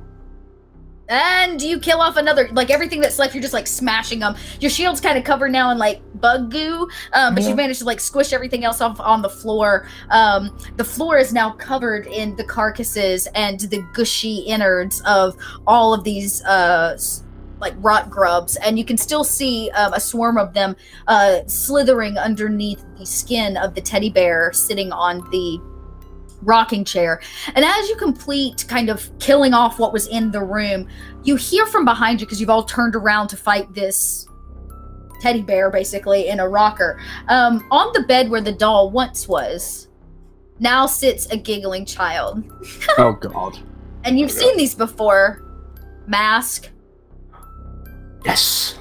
in case you guys haven't seen them, let's see if I can't show you what the ball spawn look like. It sits there giggling. It's a girl. She has little pigtails, and her dress is bloody from the bottom up, as if she's been wading through blood. Let's see, where are they? My ball spawns. Not the one I was looking for. Oh, I might show you guys that one today. I've got so many. She wears almost, like I said, like a little dress, but I'll show you kind of what her mask looks like. She wears this creepy fabric hand-stitched mask. The eyes are kind of off kilter. It sits over her face, so you can't actually see how cute she may or may not be underneath it. And she and she holds the doll. Thanks for fixing my doll. I would like to... I think we know where this is going. I would like to go over to her and kneel down with my giant lollipop. Okay. And my bag. Say, do you want some candy? It seems like you've been alone, and candy will make you happy. She goes, she kind of rocks the baby doll in her arms, and she says, only if you feed it to me. Well, that would be a little bit weird because we've only just met, and I'm not in the habit of feeding things to little girls I've just met. I'm sorry. It's just the way I was raised. But... She reaches up and says, but that's the only way I can eat it. And she like pulls the mask off, and underneath you see this disgusting, rotting face of a ball spawn. I'll show you. And she goes, ah, as she pulls feed the hammer to her. Yeah, make us swing. Okay. And one to The lollipop hammer, just little girl. You like shove it down her throat. Yeah, 22. Yeah, that's a hit. Just roll some quick damage there for me. Damage. Cool. I really want to put one of these things in the bag. So that's 4, and then another one. Hang on. 7 points of bludgeoning damage total to the face. Yeah, you bring the lollipop down and just like smash her face, and you hear her go, ah! She kind of like cries and screams underneath you, and her body like away under your hands as you rear back to toss, you know, another axe smack, and all that's left is the baby doll laying there on the bed, kind of in this crooked, warped way. And you hear the door behind you click. I look at him and I say, I hate kids too. And they're not my favorite. Music box. I want to put the doll in the bag. Something wants to go in the bag, and the doll is right there. Done. The doll goes in the bag. Yeah, the bag like, and Shard still has the head, the male human head, and you guys are able to exit the room, leaving behind just gooey floor, but a fixed baby doll. Should we, we, Derek, put the doll in the bag? I'll go over and get the music box and bring it over. Like, oh, we're putting stuff in the bag right here. We're putting stuff in the bag. Yeah, go right ahead. Okay, all right, there you go. Don't put your hands in. Don't put your hands in. Oh. Maybe. You drop the music box in. It falls in kind of to that abyss. And you I'll give the bag a little crunch away. Should we deliver this head to its body? Are we putting the head in the bag too, or no? No, that's a bad idea. It'll get everything else in the bag sticky, and I don't want that to happen. You guys are not far enough where if you wanted to run this one back, you could, or you could plan to carry it with you. It's up to you. I vote for running it back. I don't know how you all feel about this. Sure. I would like to be as far away from me as possible. Okay. Sounds good. You do that, so, Shard, yeah, man. the halfling is, I was about to say, pretty fast. Shard, like, you and run it back. And actually, it's the very first human male that you tried to, or that tried to have a different head slotted on him at one point. You, like, clunk it in, it swells up and sits, and he, eyes closed, sits there. You guys now have 3 of 8 heads, right? No, yeah. Right? Yeah, 3 of 8 how heads. many headless bodies? There were 8 originally. There were 2 heads already in the room, and you guys just found another. So that leaves you with 5. But 3 to go. And as you guys move back out and into the hallway, it is dark, but there are nice, like, lit sconces on the wall that as you move further down, they light up as if aware of your presence. And as the hallway begins to kind of light up as you're moving down it, you begin to see that the hallway is lined with knights' armor. Like full armor. They stand, you know, at attention on these small, foot-tall pedestals on either side of the wall. They are like every other side. They kind of tier one another that way. I look at Shard and say, well, we know who goes first now, so... After you, my tall as an average look at friend. this place. This place is amazing. I'm just gonna... He's so positive. I like He's how so useful positive. You could he tell is. he's very. You could tell he's new dead. Yeah. He's not been around very long. Well, Yeah, he's I'm not new changing. dead. It's like Oh, old man. money, new money. He's new dead. He's new dead. I've just seen too many battles to go first. So you, Shard starts down the hallway. How far down do you want to go? Do you want past all of them? There's about 8 pieces of armor.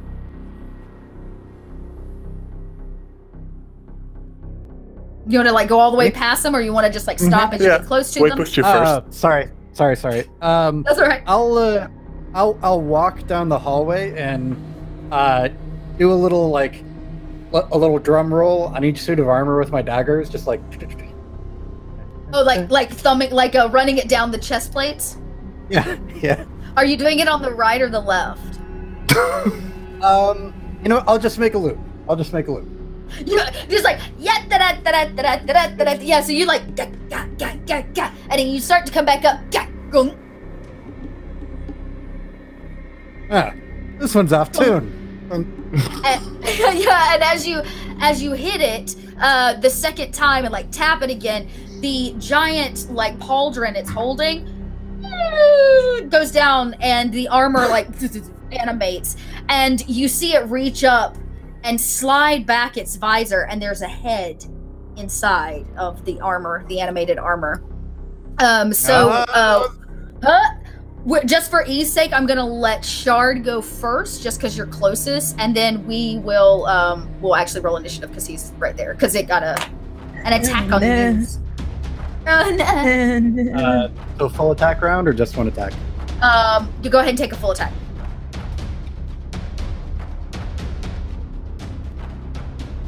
Whoop, whoop. The 18 definitely. I was about to say, yeah, the 18. Who rolled the 18? So Ari? +6. For her initiative. Okay. Me. +6. That hits, dude. That totally hits. He must have been an idiot to pull his armor up because you stab him like right through the face. All right, and I think that second one misses. It does. It does. So the first one definitely hits if you want to roll that damage. So total of 4 damage. Total of 4.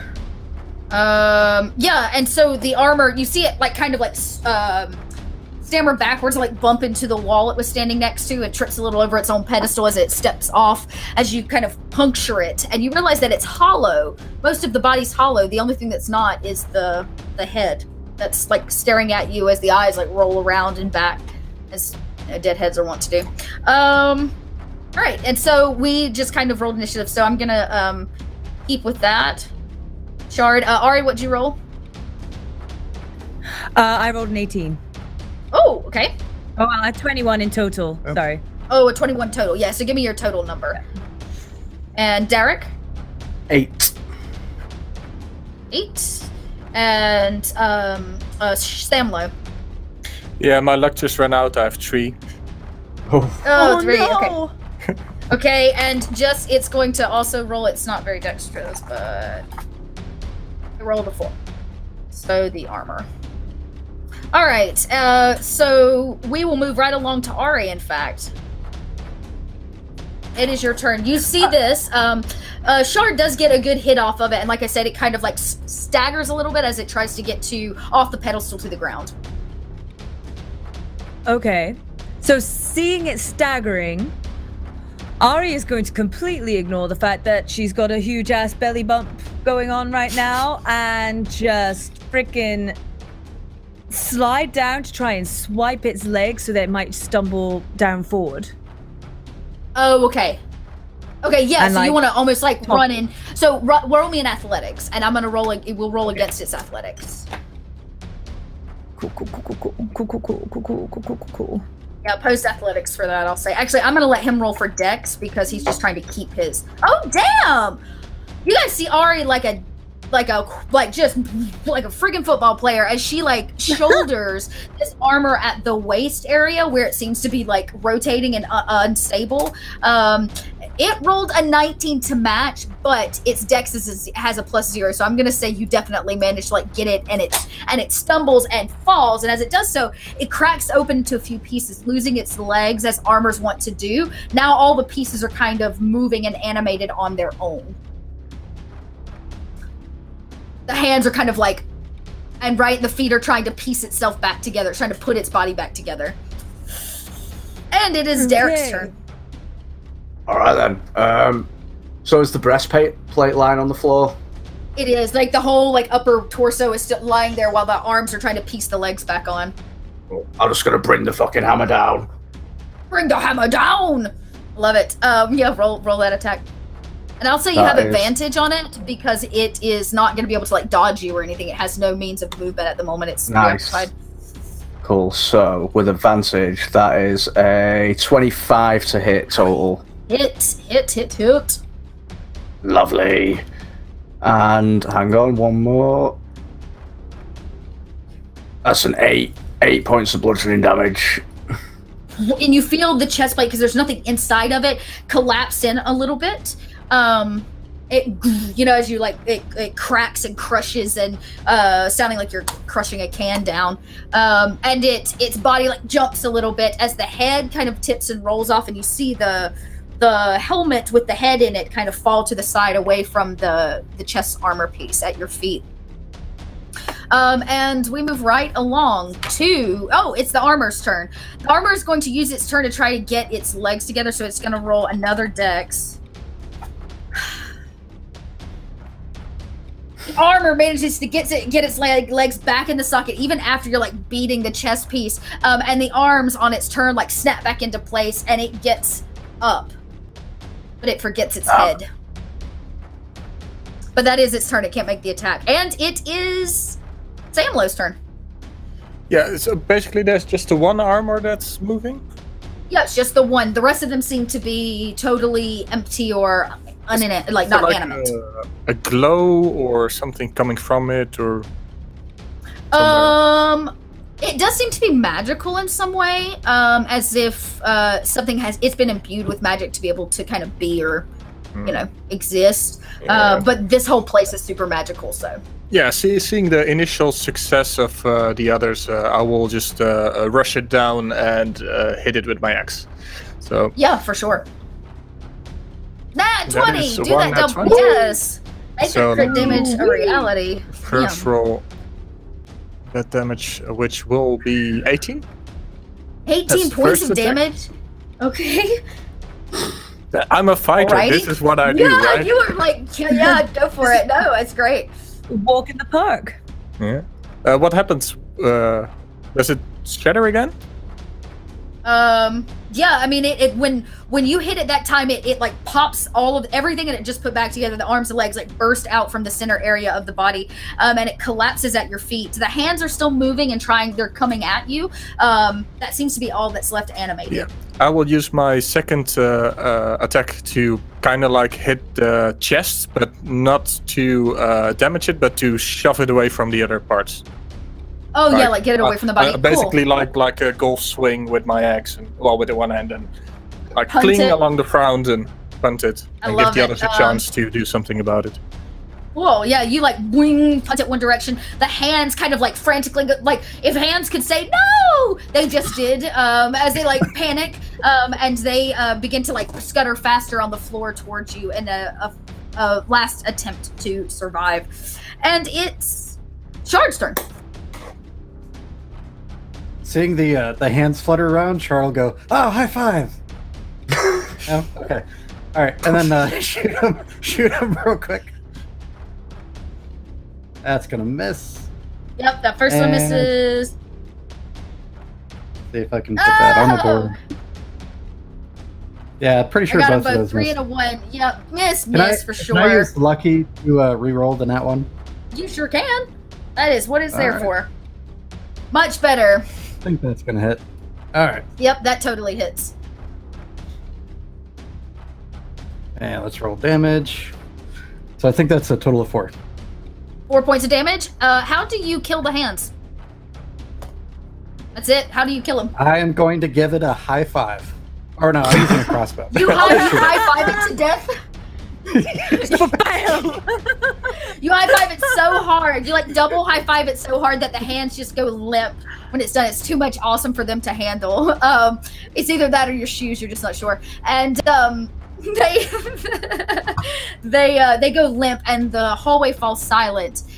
Derek, you stand over the helmet of this now dead animated armor, and it has, like I said, another head inside of it. Right, well, we know whose job it is to pick the heads up. It's not me. So, I'm going to go and check for other heads, and I'm going to walk away from the head and leave that for Shard, and start taking the helmets off the other suits of armor.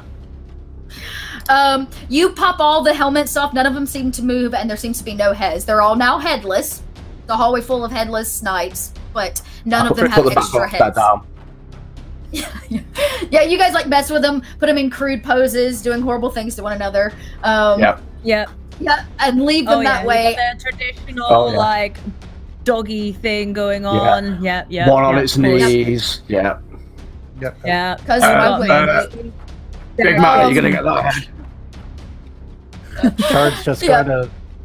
All right. Well, it's an important job, but somebody's got to do it. And pick up the head. Continue his. That somebody is you. His little drum ditty. And then go put his back on. Yeah, so you get it. You managed to you managed to successfully pick it up. Seems like another head. This one's female again, but she's human, older too. At least from what you can tell in what's left of her non-rotted face. And you guys continue down this kind of dark hallway. 3 retweets. We're so close. Get on those tweets, people. Viewer decision. And you guys come to a T kind of break in the hallway where you have to go kind of right or left. And there are 2 hallways that go up. 2 staircases, right and left, that lead to another, like, 3rd floor. In addition, at the end of the hall, there is an open doorway. It has no, like, door on it. It seems to be a dingy, dark washroom, from what you can tell in the light. There are buckets, like large wash buckets, about 4 of them, and the room smells putrid. Directly to the right of that door is a stairs that go downstairs, like to the basement.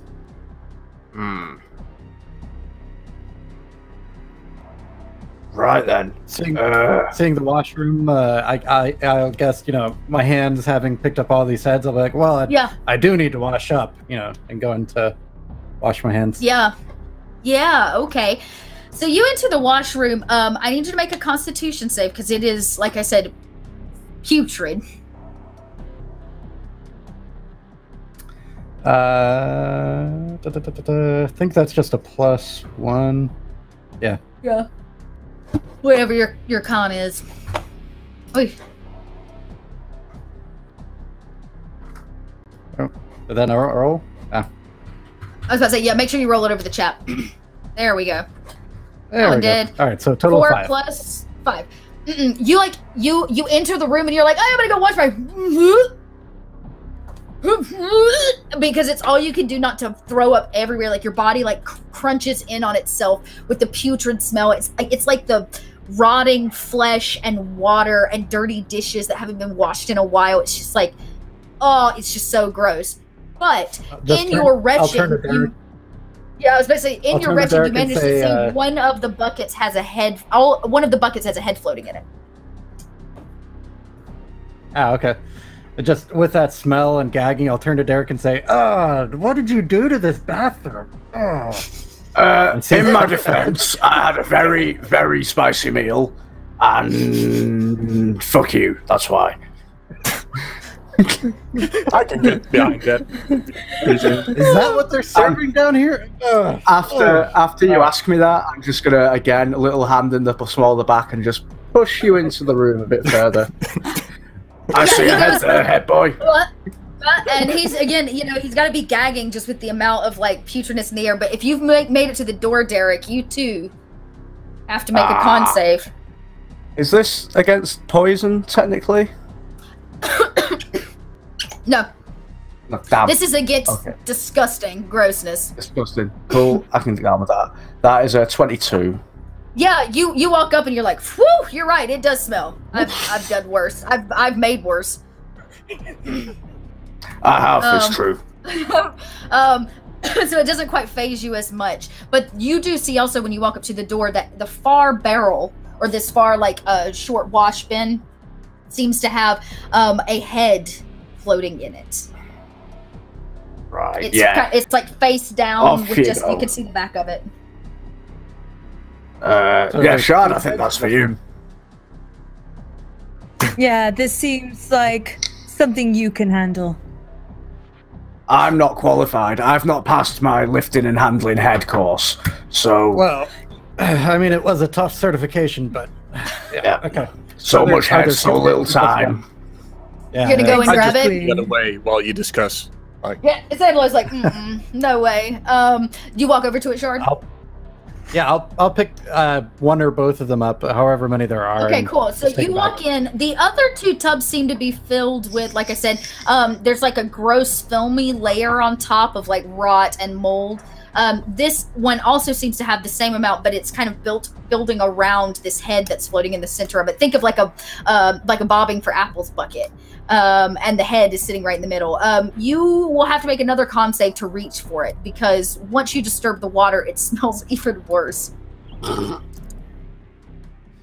Well, do we do the traditional way of just picking it up, or do we got a bob for this thing? I mean, if you feel so inclined to bob for it, bob. I've always been told not to drink bath water.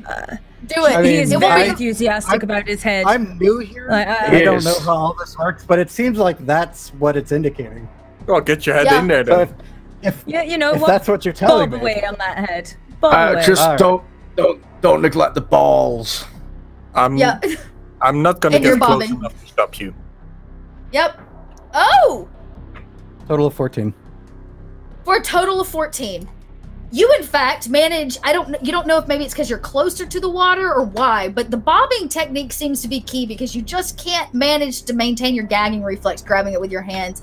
And you bend over, mouth agape, and grab big old, like, tuft of hair that's just, like, laden with, like, mold and sticky, gross, old food and bleh. And as you pull it free of the film that's floating on the top of the water, you see that there are dishes and things in the bottom that never got cleaned from whatever happened here. And the head pulls up, and as you guys, as he pulls up, hair in mouth, the head hanging from it. The head has rotted away. That's got that water rot where it's like swollen and gross, and it stares at all of you, hanging from his mouth.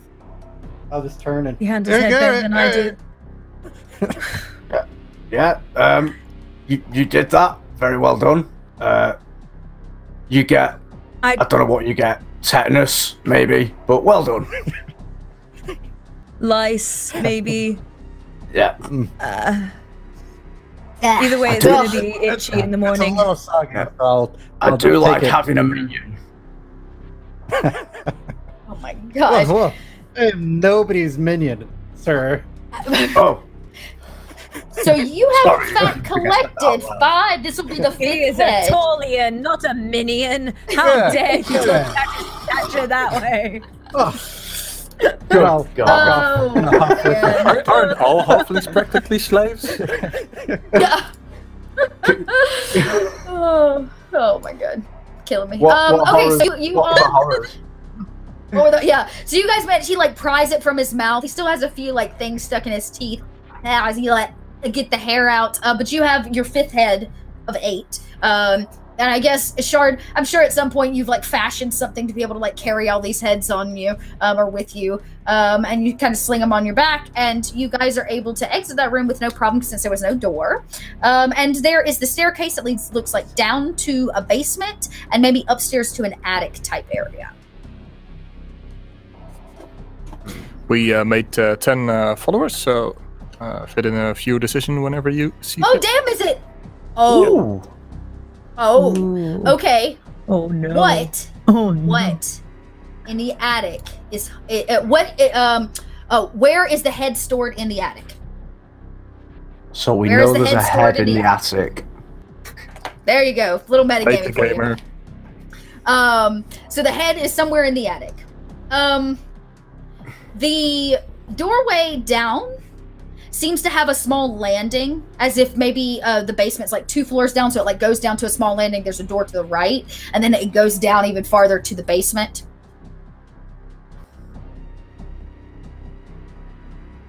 Anybody got any preference for which way we go?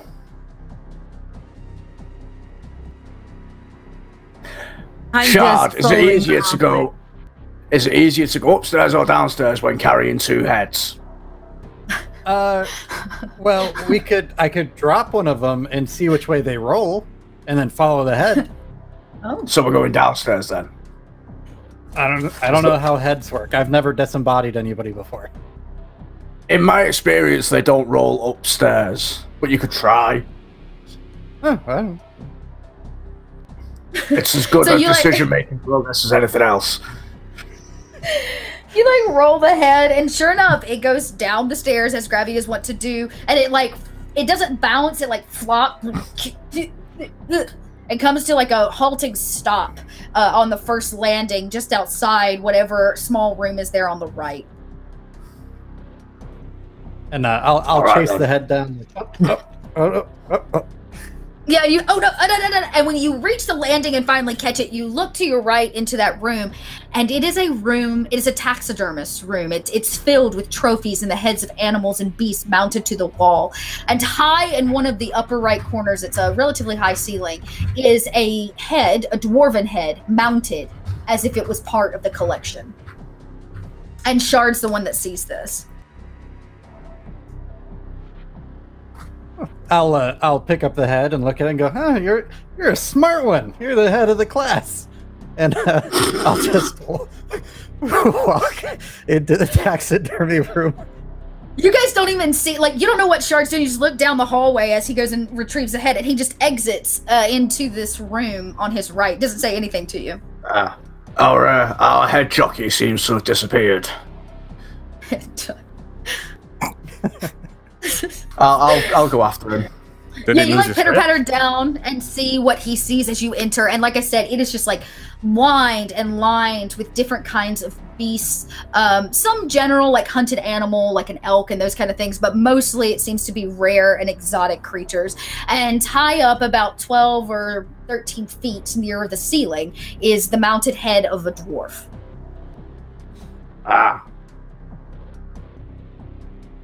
That's a high Well, we head. can either do this children trying to get into a tavern style. You know, like Stand shoulder on shoulder, on each large other's coat. shoulders. Big coat, We yeah. Yeah. I'm with toss you. up the halfling. We could We toss could the toss halfling up. Shard. I'll motion to Samlo and gesture to my shoulders like, "Yeah, I'll lift you up. I got you." Yeah. I do want to see that. Yeah, He can roll a strength or I paid athletics good for money it. for that.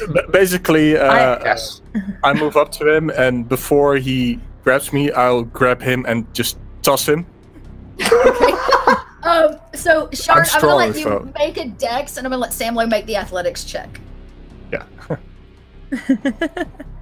Nice. That's like your third nat 20 today, Nice. dude. Yeah, but I glad also you had- played. Max. I had one net one as well, so it's, That's strange. Uh, Yeah, you like daftly like pick him up, toss him, whoop, 24. right up in the air. Yeah, and in fact, Shard, as you come up, you get the picture pretty quickly, and you like reach out as you hit that point of elevation where you levitate just before you fall, and you grab the head. I need you to make a strength to pop it off the wall because it's it's like mounted on a wooden plate. Total of 14.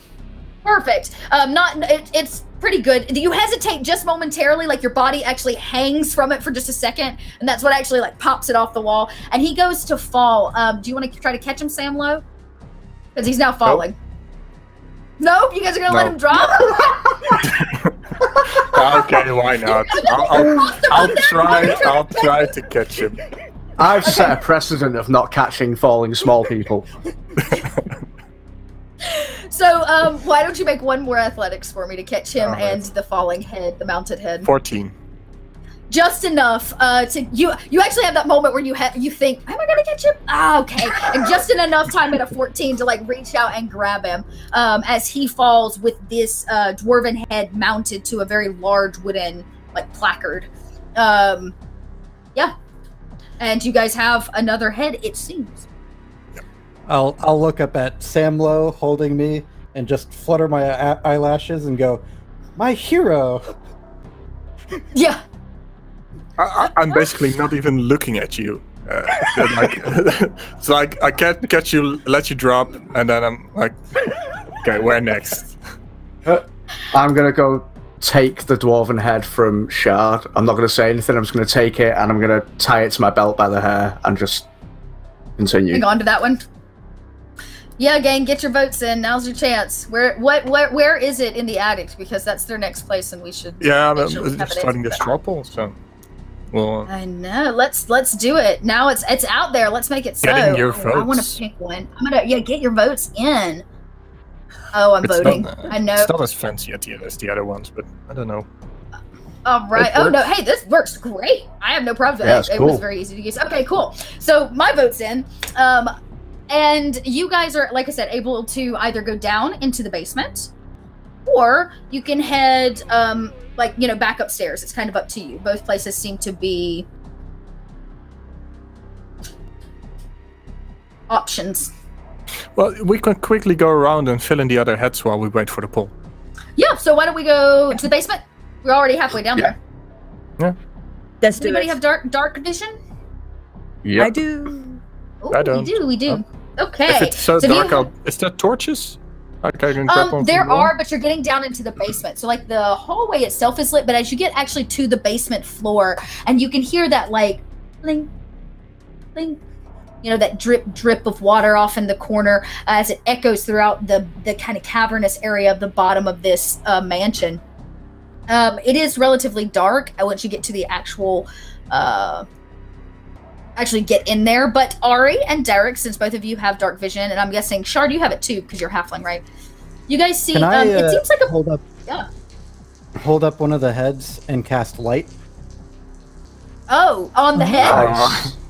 Yeah. The bloated, waterlogged head lights up like a lantern, casting light in the room, and you see that you realize for the first time you're standing in like 2 or 3 inches of water, that the room is kind of like flooded, and somebody used to use this as a library because there are books floating on the surface of the water. They've been stacked everywhere. Some of the shelves have collapsed over time, but it seems like we're in some kind of a library. Are there any books still on the shelves that aren't floating? Mm-hmm. Mm-hmm. Yeah, there's a few of them that haven't been disturbed. I'm going to start having a look through. See if why don't you roll an interest. investigation for me? Cool. Okay.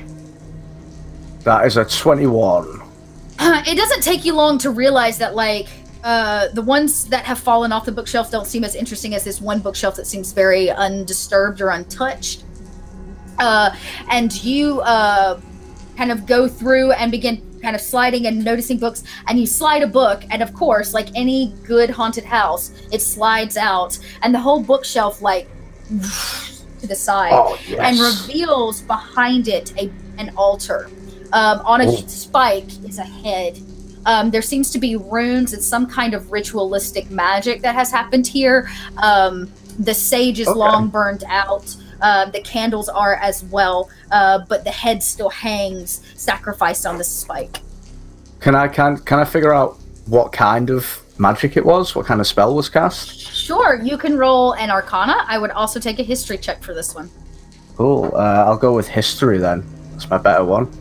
It's not 20, 25 total. Nat 20. You can't not recognize the emblem that has been like painted in blood on the table that this spike head is sitting on, because it is, of course, the skull wreathed in teardrops, which is a sacrifice to Bhaal. Cool. I'm going to bite open my thumb so it bleeds, and over the top of Bhaal's sigil, I'm going to draw the symbol of Ilmater, and then I'm going to take the head. All right. That was not what I expected you to do. So let's have you roll a dex for taking the head off the spike. Okie dokie. I think he wants to get out of this. Yeah, that's a 4. A 4. Add a 4. Of course it is. You're not sure if it's because you drew the emblem of another god over Bhaal's, but deep in your mind, you hear this whispering. He says, "Insolent fool, they cannot hear you here. Here you only belong to me." And the entire— That wasn't for them, that was for you. The entire like altar area erupts in a giant fireball outwards. Everybody else make a dex as well, please, as it explodes outwards in this basement. Oh damn, that's a fail. Level 11. Sorry. What? Gotta always make it. Ari makes it. Do we all need to make a dex? A dex, yeah. I make it. Look And what happened another when 20. So look what happened Ari when the head and collector didn't get the head. yeah. Hashtag hex. Ari and Samlo, you actually managed to like hit the ground where the water is as the fireball like pours out of this. It's really like a small alcove where this altar sits behind a bookshelf, and unfortunately, oh, I'm not in roll 20. That doesn't help, does it?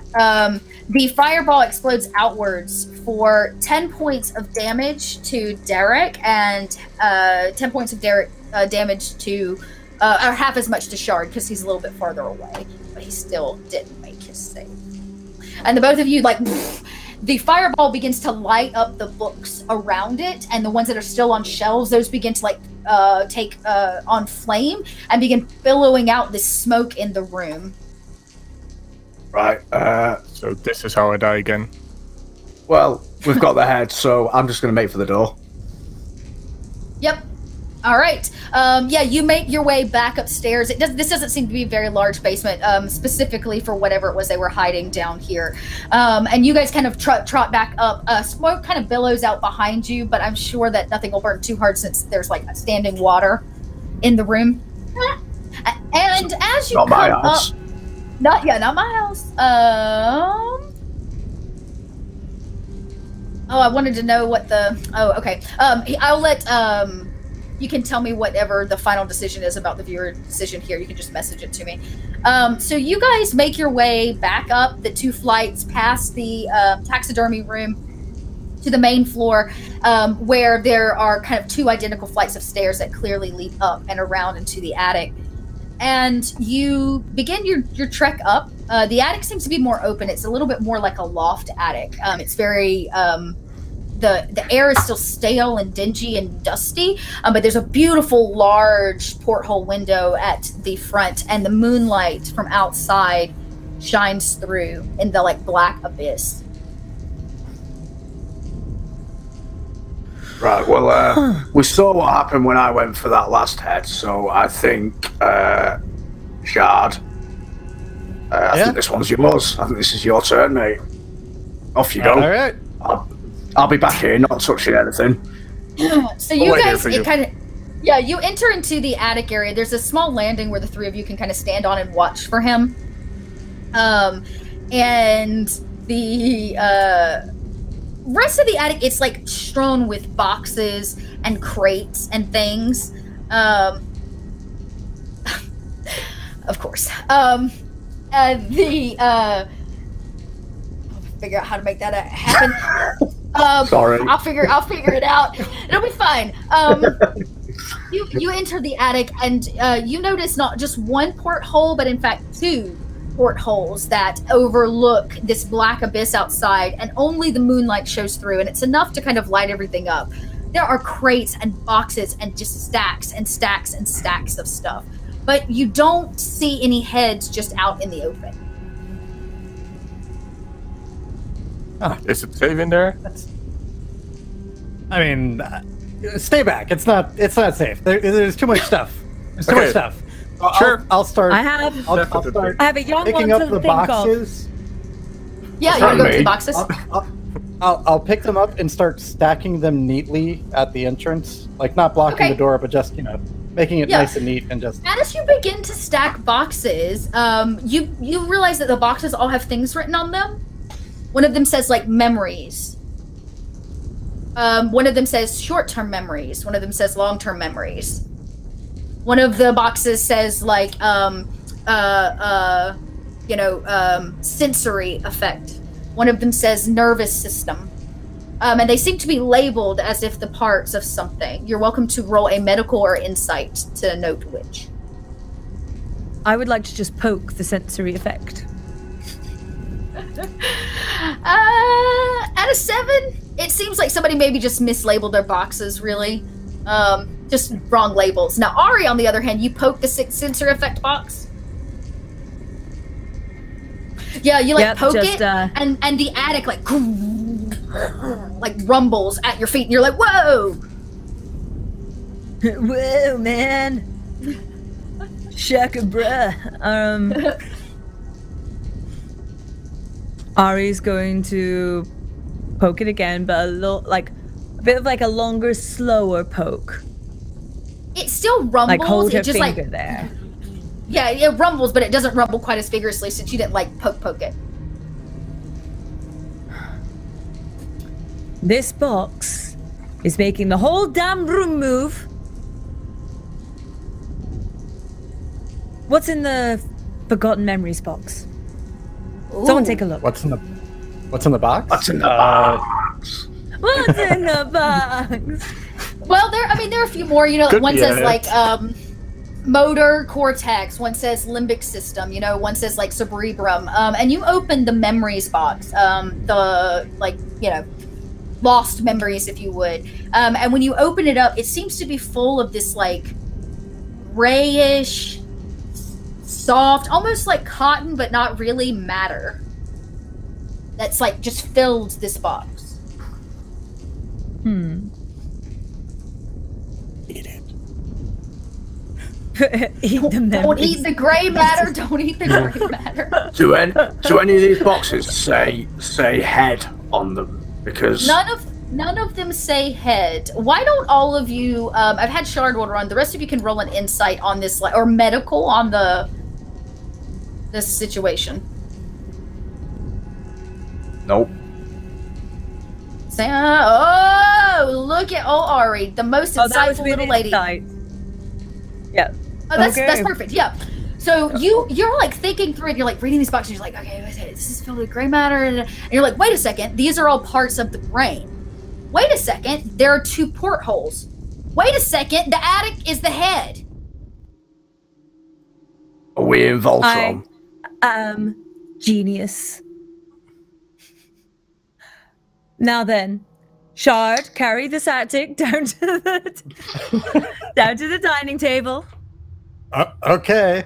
And Shard's gonna walk over to one of the corners and just start Yeah, it doesn't you can't it doesn't budge.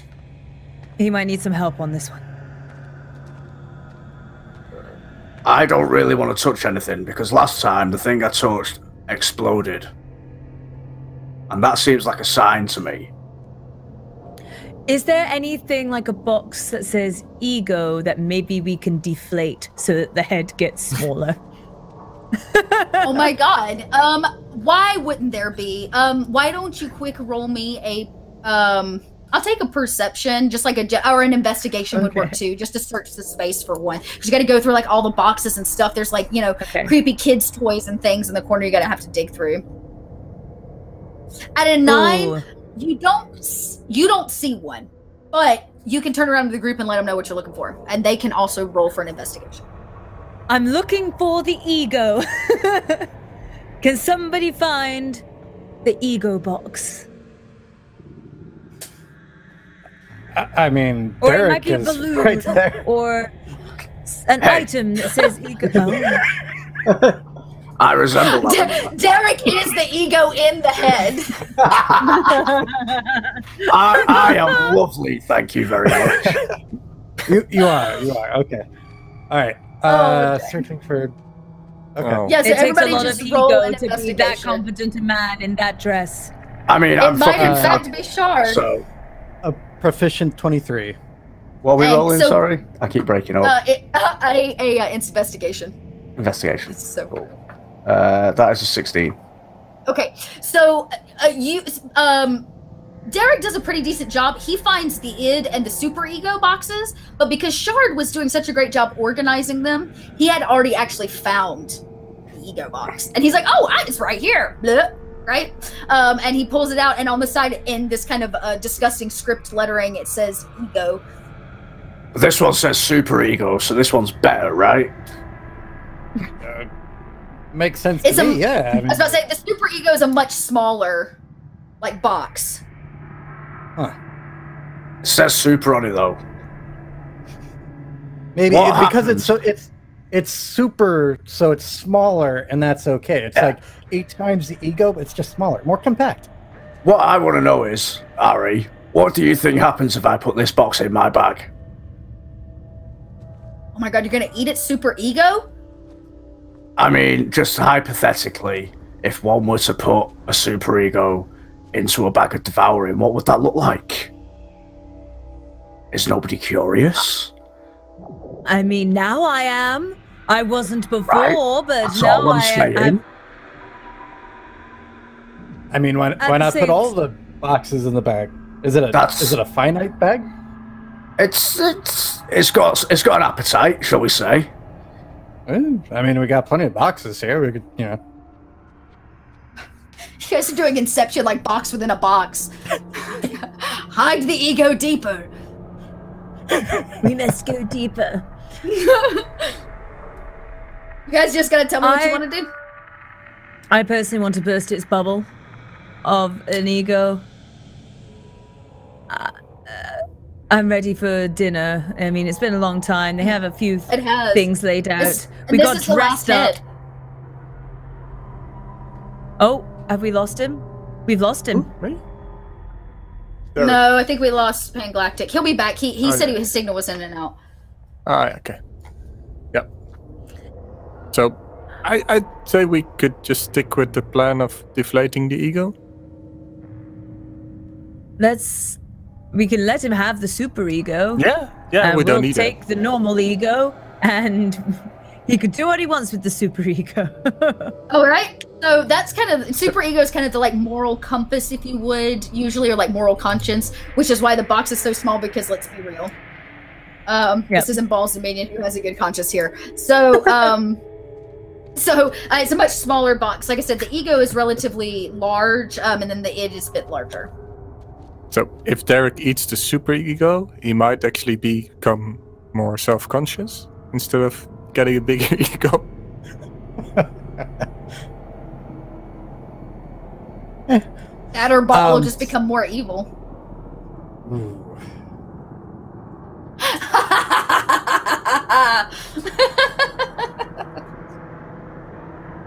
Oh, lordy. So what action would you like to take? So I guess Derek was wanting to feed it to his bag of devouring. Is that correct? The super ego he wanted to, yeah. Okay. So I'm gonna let him do that. He can let the box of devouring nom on the moral compass. I wonder what happens when you eat morality. Or When you So consume... we'll say, because I know he would. I just know he would. Derek feeds the super ego to his bag of devouring, and it like gobbles it up. And somewhere off in the distance, once again, you hear Bhaal begin that cackle of a laugh as it breaks out across the ether, and he takes a deep breath. My mortality is gone. Well, Bhaal, of course, once was immortal, gained his abilities as a god, and what was left of him that was human, you guys just ate. He is now more evil and more horrible than before. Oh no! Was that even possible? Okay. So hearing that laugh, I'm going to take the long-term memories and all the other boxes and just start throwing them in the bag as well. Okay. Oh my god, so you just start like tossing all of this into the bag of devouring? Fire sale, everything must go. So you start feeding all of this to the bag of devouring. At some point, the bag is like cheeks are wide. It can't like eat all the boxes that you're feeding it. You manage to feed it a few of the memory boxes, and somewhere off in the distance, you hear Bhaal go, "No, no, no!" As it screams out, as you're literally like getting rid of what memories he had of who he is, into this bag. Ari, who has the id? Is that Samlo? Samlo has the id. Samlo does, yeah. And then you have the ego. What would you guys like to do? Well, this is... I don't mind keeping on with this because this is no afterlife for me. Oh. So I'm just gonna toss it in the bag of devouring as well. Yeah. There goes the id. I was about to say, there goes that id, right? That kind of primitive part of Bhaal's mind. Can I have the ego and try something? Smash it. I will place it on the ground and then jump on it. Okay, and you begin like smashing it, and Bhaal goes, "No, no! Why do I feel so angsty? So angsty!" Right? Somewhere off in the distance, Bhaal's hair grows long and over one eye, and that ego that was driving him to be the Lord of Murder has dwindled just a little bit. Derek, we assumed you probably were going to feed the super ego to your bag regardless. Oh yeah, oh yeah. You should know, because the super ego is in fact that that part of the brain that deals with the moral conscious. It in fact has relieved Bhaal of any and all of his mortality that was left, so he will be more evil now thanks to her. This is why I don't touch things. This is why Derek's not allowed to have nice things.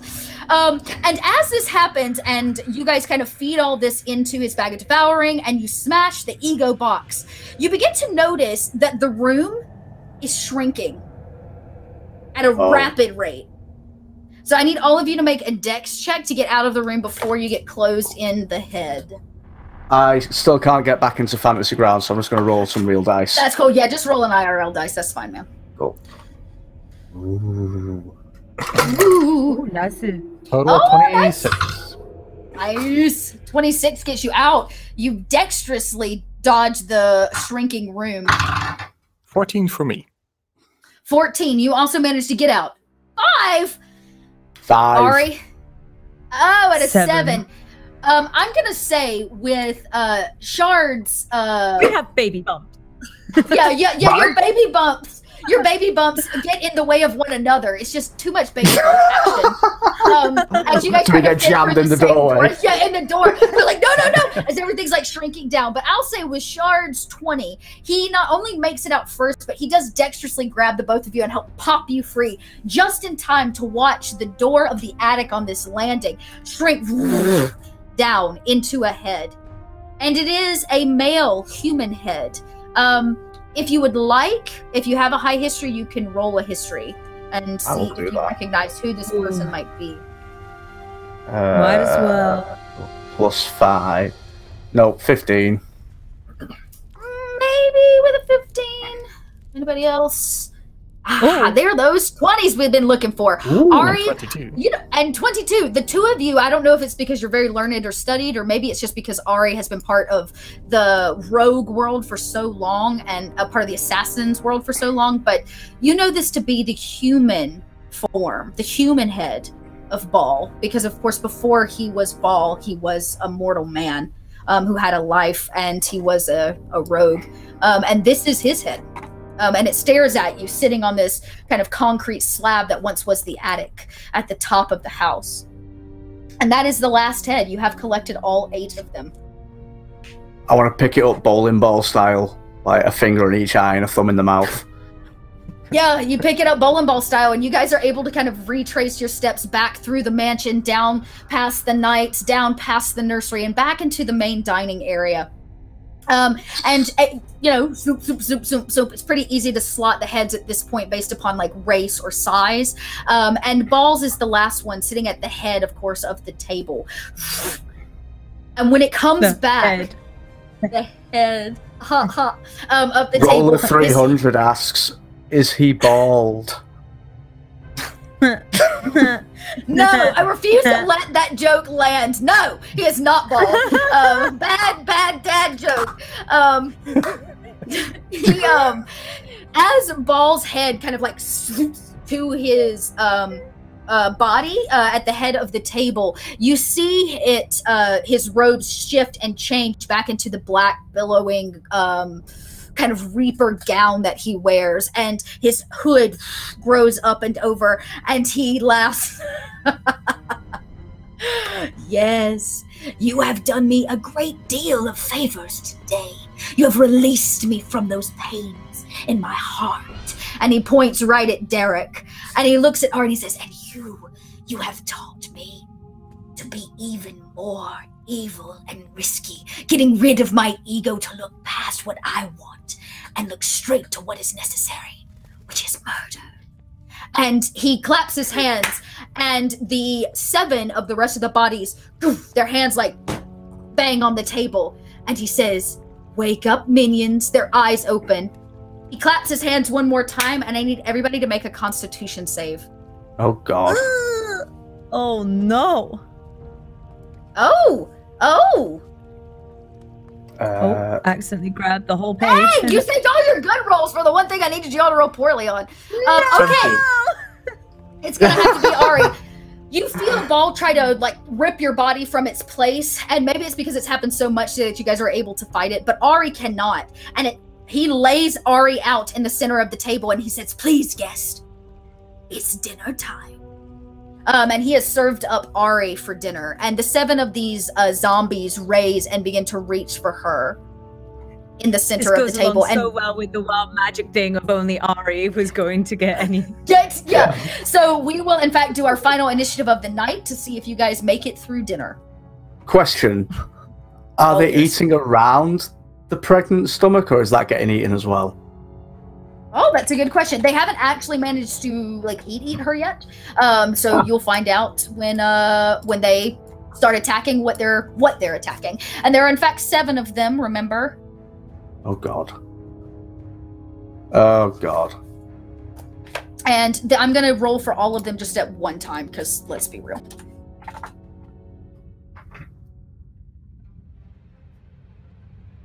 Oh, they didn't do so bad. All right, so do me a favor, and let's just one more time call out your initiative in order. Ari? I got a 6. 6. Derek? 4. Jeez, gangarang. Okay. Samlo? 15. 15, and Shard? 21. 21? Nice. Man, you like death. The zombies, the horde of zombies got, they only got, what did I roll? A 10. So first up actually is going to be Shard. You see Ari kind of beside you just like disappear, and she's laid out now in the center of the table as the zombies stand and begin to like dive at her. All right, well, my stomach is kind of rumbling, and I'll start to like tuck a napkin into my shirt and then go, wait, you don't eat your friends? And I'll just start shooting the first zombie and like running away. All right, cool. So we'll say you're shooting at zombie number 1, just so I can keep track of all 7 zombies. 26 and a 13.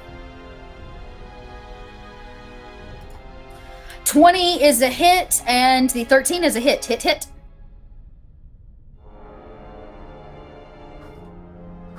Damn. So a crit, is that doubled the dice, I guess? Yeah, double the dice. Alright, so. Nice. So a total of 13 points. Yeah. You double everything. Yeah. So plus 13, 3? and you're... Yep. So 13 total, is that correct? So 5 plus 3, 5 plus 3, and then 3 so plus 3? 8 and 8, so 16, and 3 plus 3 is another, so 22 points. How do you kill the first damn zombie? Don't eat my friends! Yeah, we'll say you grab the one that has the waterlogged head. It didn't quite stay on quite as well because it was just like bobble-headed, right? And you like knock it off, and the zombie like goes limp. As Bhaal is no longer in the room, he has kind of disappeared. Damn it. I know. And I'll move to the Not outside yet. of the room. All right. Next up is Samlo. You see them also die for Ari. Yeah, is Ari does she look frozen or struggling? No, it's just like he's just like dropped her in the center of the table. She's not frozen, but she's just not had an action yet to move. Okay.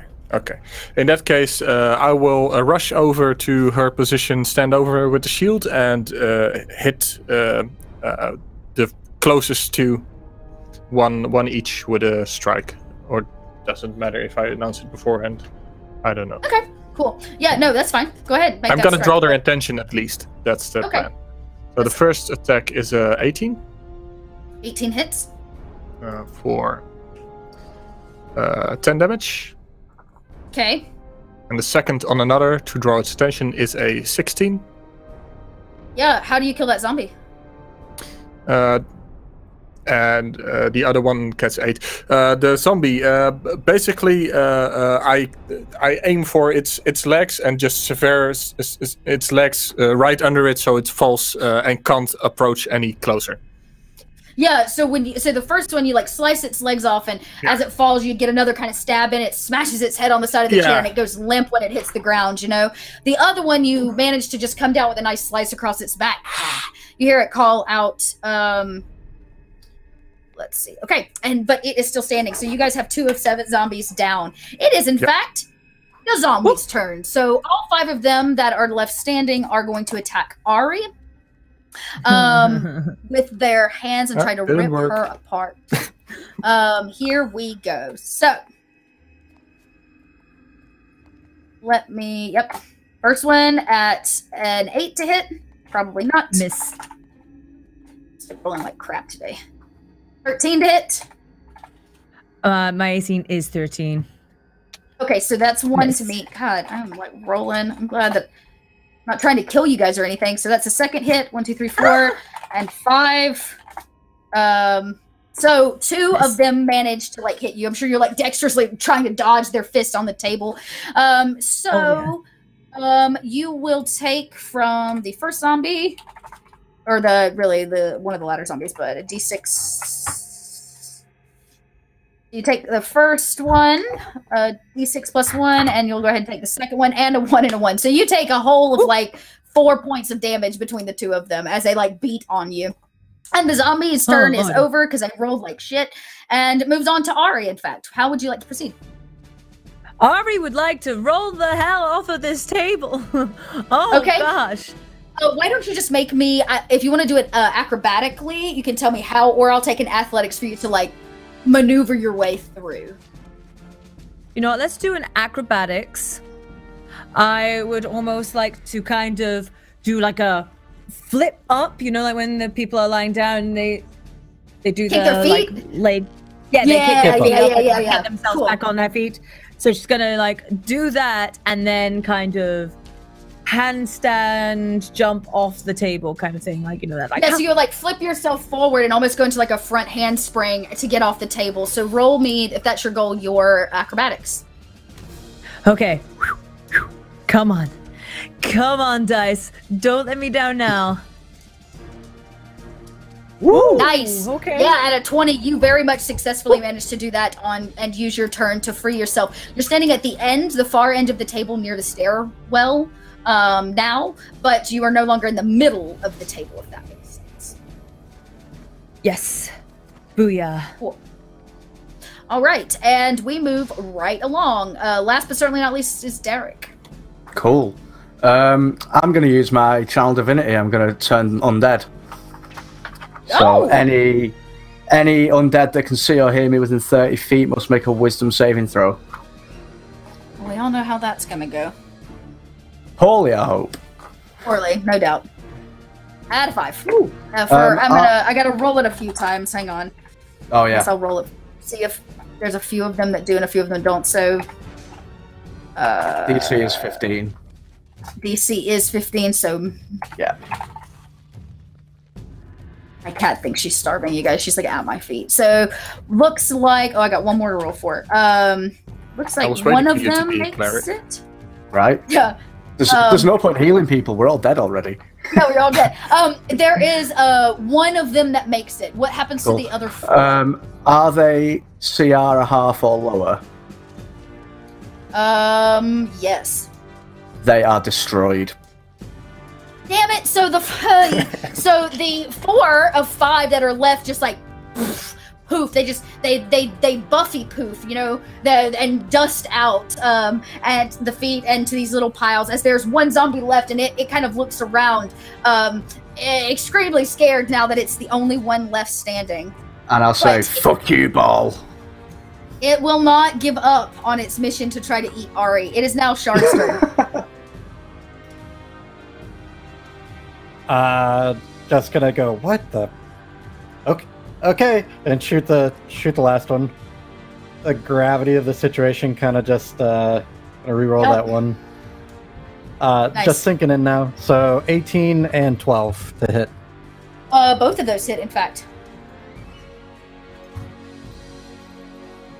4 and a 5, so total of 9. Total of 9 points of damage. All right. This one had no damage done to it, so it's still standing, but barely. Gotta do my math here. All right, and we move down the line to Samlo. You see the single zombie left standing. I'm gonna try to decapitate it. Great. But we just put them back. Why not? Yeah. Didn't you just fix that problem? So the first is a 20. Okay. And the second one is a 9, so that's a miss. Actually, it's not. A zombie has it doesn't have any armor, so it hits at an 8, so you did hit. Okay. So that's 11 damage for the first attack. And another 11 for the second attack. Okay. Yeah, how you kill this zombie? I basically I slice its head clean off. Yep. Right. Maybe it's just because it's a weak point, but its head goes flying and the whole zombie goes limp and drops to the ground. And there's this moment of silence that kind of rushes over this space as the bodies are gone, or the bodies are all dead. The zombies are anyways. There's kind of dust on the ground, and this giant dining room sits empty. And in walks, of course, Bhaal. Bravo. I want a curtsy in my dress. You think you're so smart. All I wanted to do was serve you for dinner, but now I have no guess. So I guess you are the next ones. And he claps his hands, and all 4 of you kind of freeze as the next thing you know, you're sitting in the chairs as his guest, sans your head, and your heads have taken the place, and the whole dungeon has reset for the next round of souls that go through this trial. And that is, in fact, where we're going to end today's episode. Wow. You had a choice. You could be eating for dinner, or you could become the dinner guest. You didn't really... Yeah. There's no good way out of that. So, awesome. Well, first off, thank you for everybody that came out to watch today. This, of course, has been the Trials of Bhaal. This is a homebrew campaign and setting that I've built specifically for ERP shenanigans. So if you enjoyed it, you can find me and everything that I do online under Little Red Dot. I write a lot of RPG. I play a lot of RPG. So yeah, you'll find all my stuff on my Twitter page. You can find me on Mondays with Nerd Immersion playing through Princess of Apocalypse. Every Thursday, I'm here. Every Wednesday, you can check out my podcast, North by Northwest. And on Saturdays, I'm with Encounter Roleplay over on Wizards of the Coast channel, playing through Learn by Play. So that's kind of my regular schedule at the moment. And then there are other things in and out. I'll actually be over on Scrat's channel this weekend, so you can check out Scraticus. I'm writing a little one-shot, which is going to be the most meta D&D game that has ever existed ever. So I'm pretty excited about it. And of course, let's not forget Will, who he couldn't be here today. He's off on his much needed vacation. So thank you all who came out, even though he has been out of town. We keep the energy and love of ERP going. So thank you, thank you, thank you. But let's go around to cast and crew. Let's hear where we can find you online, and let's just hear if you enjoyed yourself today. So let's start with our cast member, Madam Gandalf. You're muted, baby. Muted. Well, what a day. So much ahead, so much zombies and deaths, and what an intriguing way to go with things with the ego and like the being inside of a large head. You viewers, you come up with some crazy things. Chelsea, I don't know how you manage. I would be panic honking my way through that one. Like, how on earth are they going to get that damn huge head? Like, yeah, freaking amazing job, Chelsea. I don't know. You're an amazing improv DM, that's for sure. And it was so much fun getting to play with everybody today. There was a really nice, like, variant of characters, and that always makes things fun. So thank you guys so much.